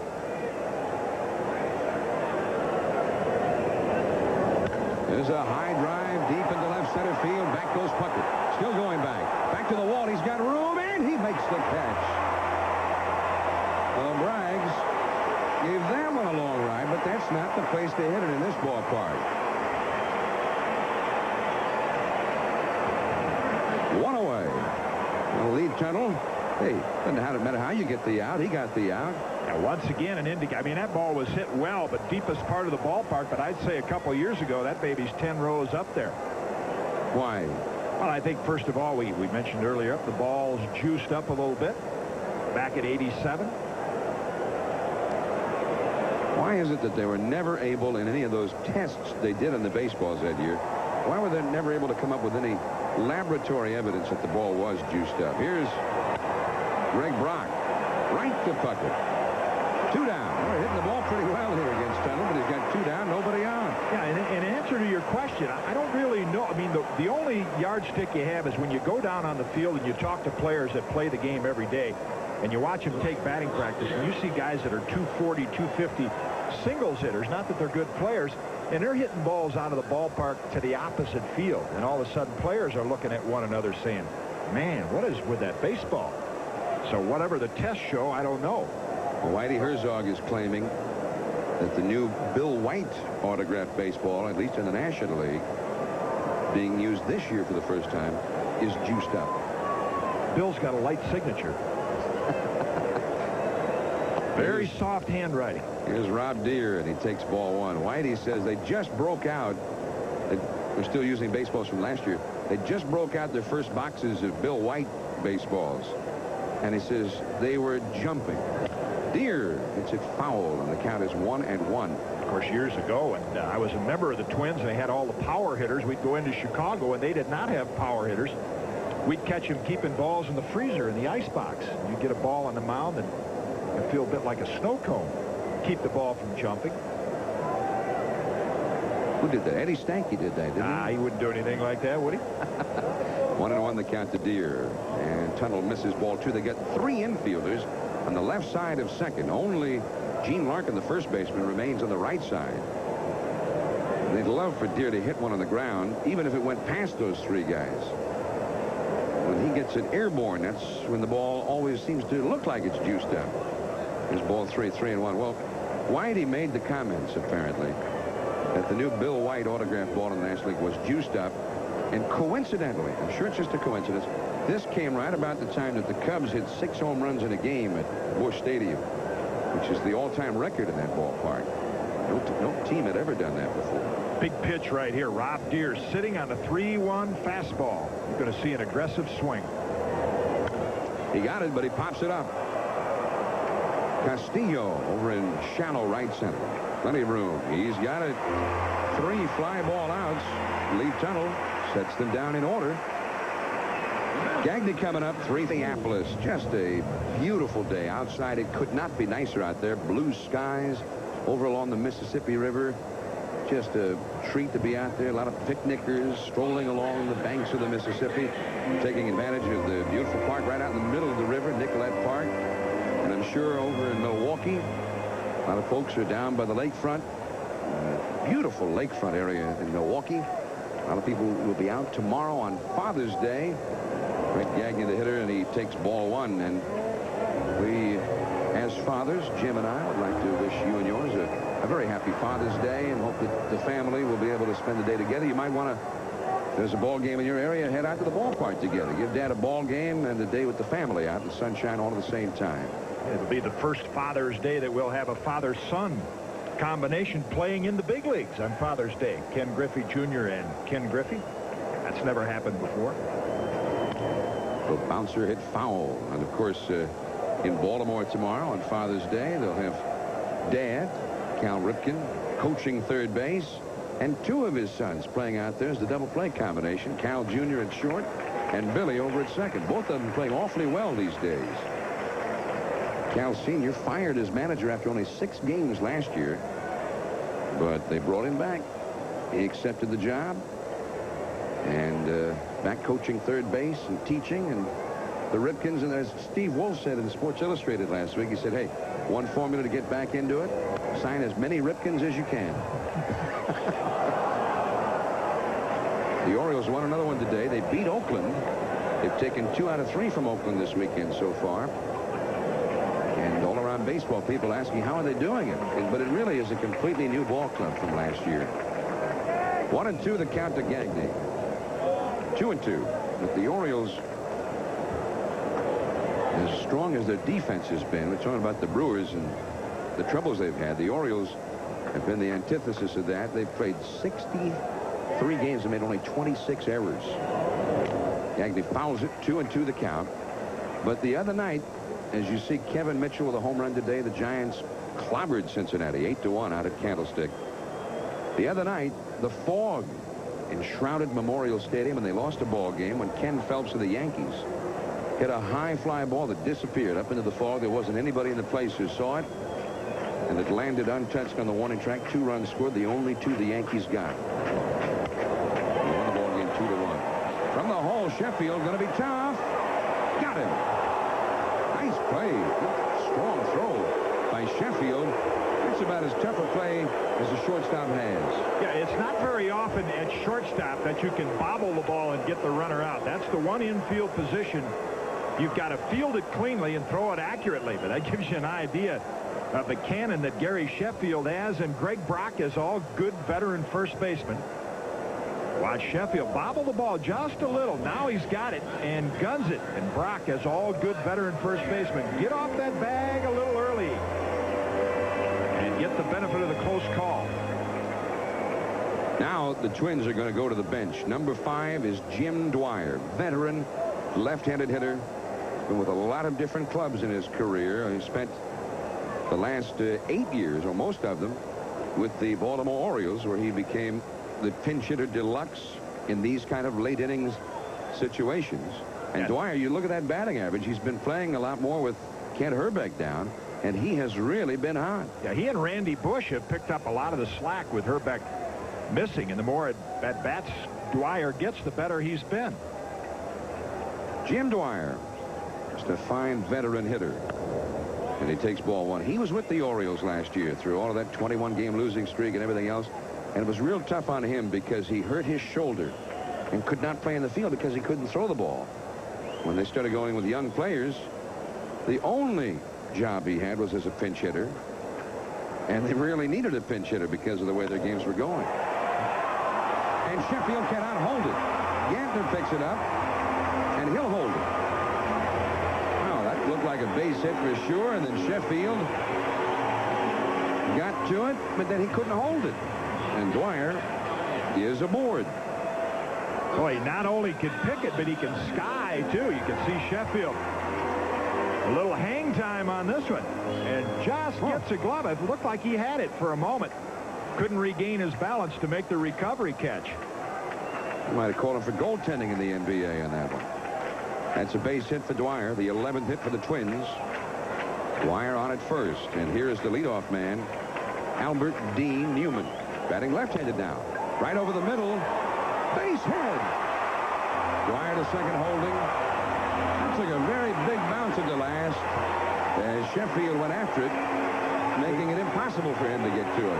Now, we didn't see a pinch runner for Jim Dwyer with Dwyer at first. Tom Kelly does have Johnny Moses on the bench, and oftentimes managers, once you get that lead run into scoring position, of course, he'd like to keep Moses in reserve and have another left-hand bat on the bench, and also wait to see what move Trebelhorn makes. So I think we're going to see a few managerial moves here made before this inning is over on both sides. Well, Trebelhorn's got the left-hander, Foss's in the bullpen. The Twins have the left-hander, Wayne throwing in their bullpen now. 2 on, 1 out. And Gladden, of course, is a right-handed hitter coming up here. Just ahead of the power after Gladden, then you've got Puckett and Gaetti. And all 3 of these hitters coming up, as you see Foss's there, number 36, all 3 of the hitters coming up are right-handed. Chuck Krim has been used an awful lot of late.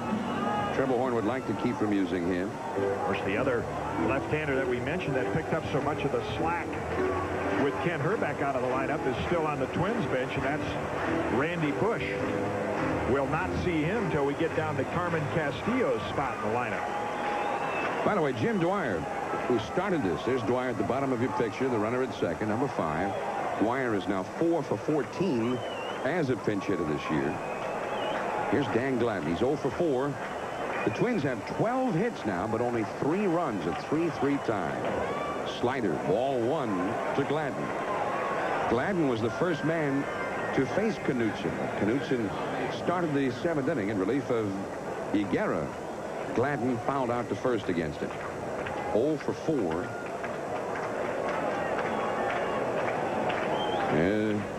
Are the 2 runners. Dwyer up at second and Newman at first. Newman with excellent speed.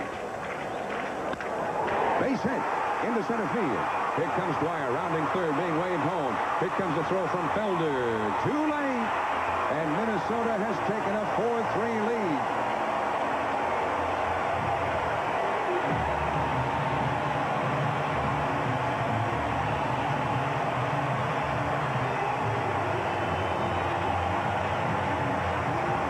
And the 40,000 or so at the Metrodome are whooping it up now.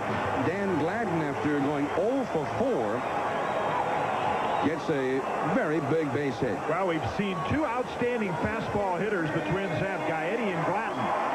Both get fastballs to hit and produce. Not many quicker getting around that inside fastball than Dan Gladden. So Gladden 1 for 5.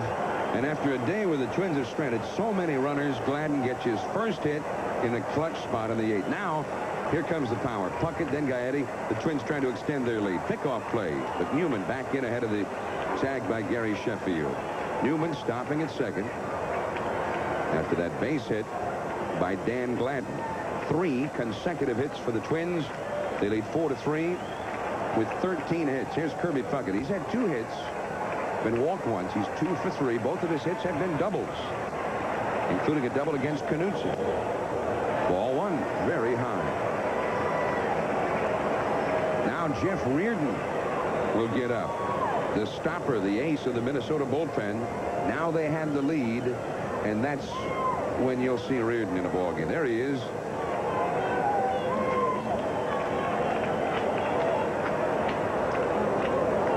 There's a pickoff at second where Knutson threw a changeup over to Jim Gant.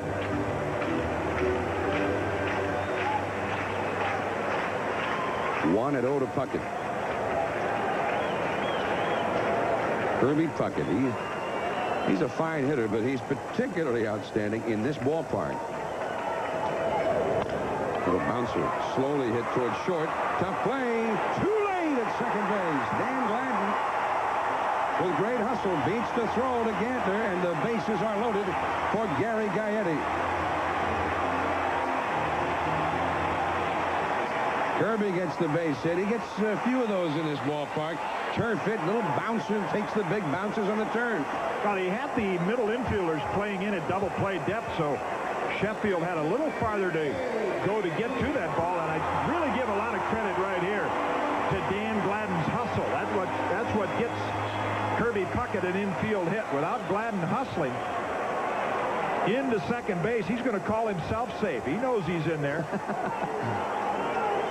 Now Newman, ball went right past him on his way to third base. And that angle again shows you Gladden was in there. So now the bases are loaded, and Knudsen is trying to do a little damage control here. He's already trailing. Gladden hits one. Gaetti hits one deep into left center. Felder is there to make the catch, but tagging and scoring is Newman. Gladden tags and goes to third. It's 5-3 Minnesota.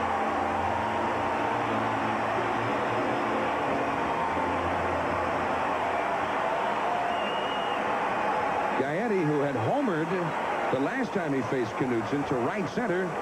Hits one deep into left center. His third RBI of the day. That's going to do it as the Twins are in a celebratory mood in the dugout. Treblehorn is on his way to the mound. He's bringing in the lefty, Tony Fosses. As Treblehorn, his team trailing 5-3 Minnesota. Will be back at the Metrodome by Rolaids. Here's a look at this week's American and National League leaders in the standings for the Rolaids Relief Man Awards. Russell and Eckersley atop the American League. Eckersley, even though he's been out for such a long time, Russell's done a great job in Texas. Franco and San Diego's Mark Davis atop the National League standings. Each have been excellent this year. We'll be tracking total points awarded on the basis of wins, losses, saves, and blown saves. See who will be the Rolaids Relief Man of the Year by the end of the season. Here is Tony Fosses, the left-hander. With a throw to first, Puckett is back. Fosses, an old rookie, has been around a long time. He got his first Major League victory on Thursday, and he waited 10 years out of the minor leagues to get that first Major League victory. And he said that maybe if you've been in the big leagues 5 years or more, it's just another victory. But when you've waited 10 years in the minor leagues to get that first Major League victory, that is a big, big day, and he celebrated. F-O-S-S-A-S, Fosses. He's got Larkin at the plate. The Twins have 2 down, but 2 in. They lead the game 5-3. Runners at first and third. Into the hole and through. Base hit into left field. Coming in to score is Gladden. Puckett goes to second. 6-3 Minnesota. The guy in your picture right there helps make it happen just by the little things, once again, that we don't always see in the box score. Hustling into second base gives the Twins the bases loaded. Score a run on a sacrifice fly, and now add another one. I mean, that's the guy they're talking about trading to the Dodgers. They can't do that. Tom Treblehorn saying what to do. What to do. Well, he knows the Twins are too solid a ball club to think they're going to go through the season and beat them 12 out of 12. On the other hand, he was ahead 3-1, but he had to take his ace out of there, Higuera. And ordinarily, he wouldn't have taken Higuera out at that point. Higuera's still coming back from that injury, trying to build up his strength for the dog days of summer, which are just about upon us, or will be soon. The last couple games the Brewers have had really have an effect on this game. Last night, Don August had a lead. He got lifted after 5 innings, got into trouble. They had to use Krim and Plesac. They used him the day before. So as a result, ordinarily they'd have brought Chuck Krim into this game and then used Plesac to start it. They weren't available for that long a time today. Here is Castillo. Ball 1, outside and high. 1 ball, 1 strike to Castillo. You've got Puckett at second base, Larkin at first. The Twins have 15 hits today. 6-3. The Twins out front, 3 runs home here in the 8th. They got 2 in the 7th. And all of the runs against Mark Knudsen, against his record. Ball 2, 2-1. Higuera went 6 innings. As you see the runners, Puckett up at second and Larkin at first. Higuera went 6 innings, gave up a run and 7 hits, and was leading 3-1, but he had it. And Knutson not up to it today. Up the middle. Base hit past the diving Sheffield. Here comes another run. Puckett will score. Heading for third. Larkin, the throw from Felder too late. And is back to the bag. Over to second base is Castillo on the throw. 7-3 Minnesota. Now everybody's doing it. And that tells it all right there.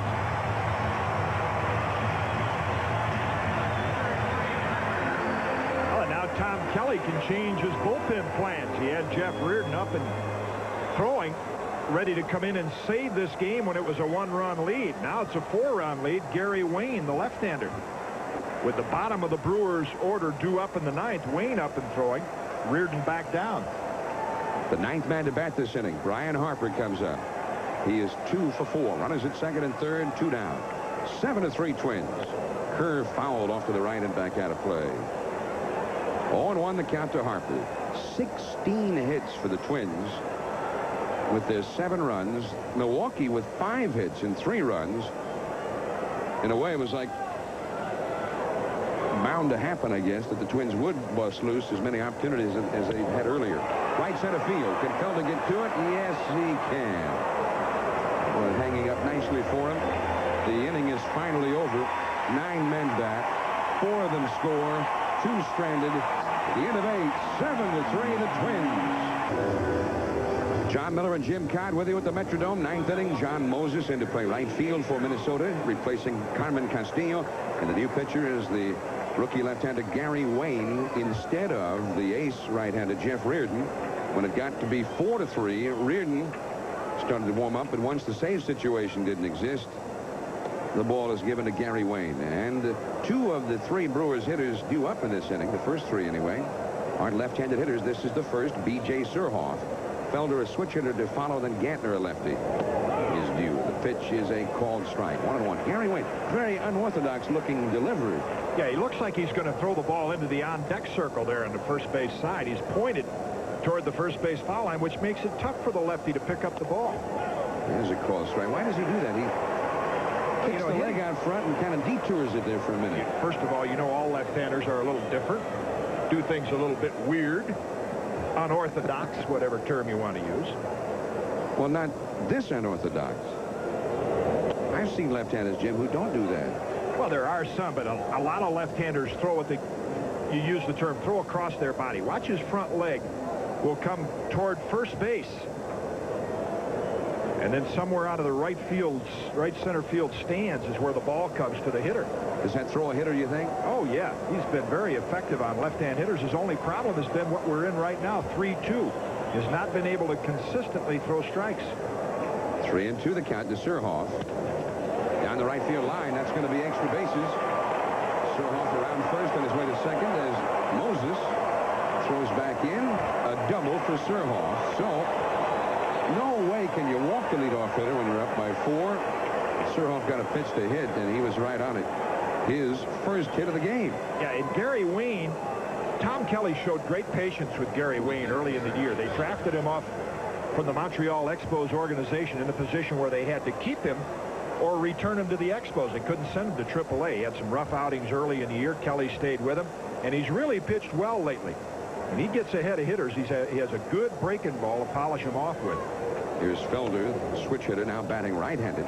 Ball 1, and Tiny's had a pretty good game. He has twice gotten the Brewers going with base hits. He scored 2 runs, 2 for 3 today. He's batting .275 at the moment. Surhoff there at second, nobody out. There's a called strike. Well, now Jeff Reardon is warming up again.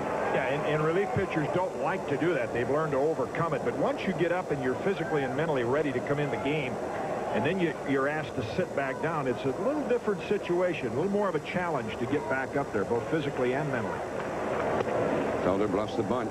Brewers need base runners. The count now is 2-1. Well, let me ask you this then. Here's the question. Pitchers hate to do that. Reardon was warmed up. Why not just use him anyway? Well, why not bring him out there even if it's not a safe situation? Normal circumstances he would, but he pitched an inning in last night's ball game. Way outside. 3-1. Well, he may get in there in a minute. Yeah, he will be in a minute. But Tom Kelly was saying, hey, I've got a chance to not use my ace today and save him for tomorrow's game to save it. But if Wayne doesn't get the ball over the plate, he's going to have to bring him in anyway. Here's Tom Kelly. He's had great success using Reardon the way he's used it the last 3 seasons. Reardon has been one of the best.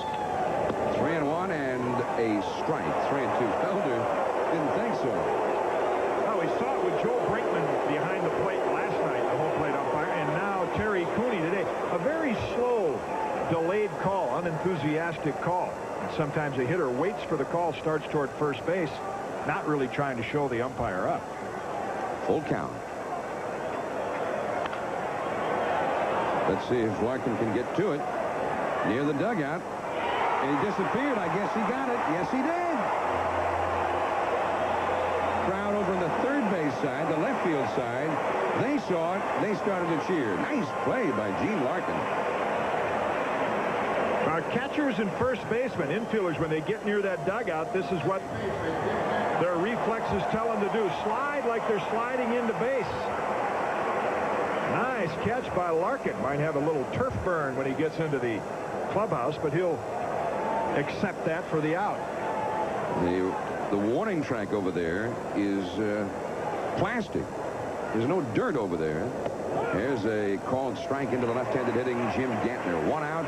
A runner at second. 9th inning, 7-3. The Twins lead the Brewers. Gantner today is 1 for 3. He doubled home a run back in the 5th.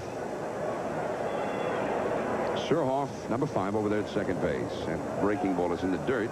Harper stops it. 1 ball, 1 strike. The Metrodome on the artificial turf. And I've often wondered, Jim, why don't they put the dirt where there's supposed to be dirt? I mean, dirt is not going to die indoors like grass.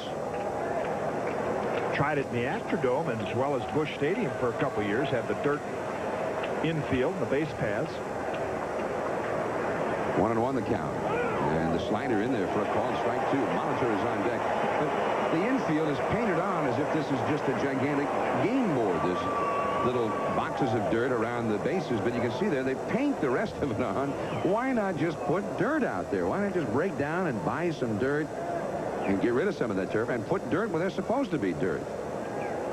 I feel strongly about this, Jim. I understand that. 1-2 pitch down the left field line, but Gladden had him played properly. Out number 2. He was guarding that line, and that's where Gantner hit it. 2 down. And Gantner discussed it. I don't think he liked the call from Terry Cooney on the strike 2 breaking ball. He's talking about feeling strongly. Big league teams feel strongly about positioning their outfielders. They've got charts that show them where different hitters hit the ball. Dan Gladden caught that ball almost in foul territory. Well, here's Reardon. He's coming in. Try and get the final out before big trouble arises. 7-3.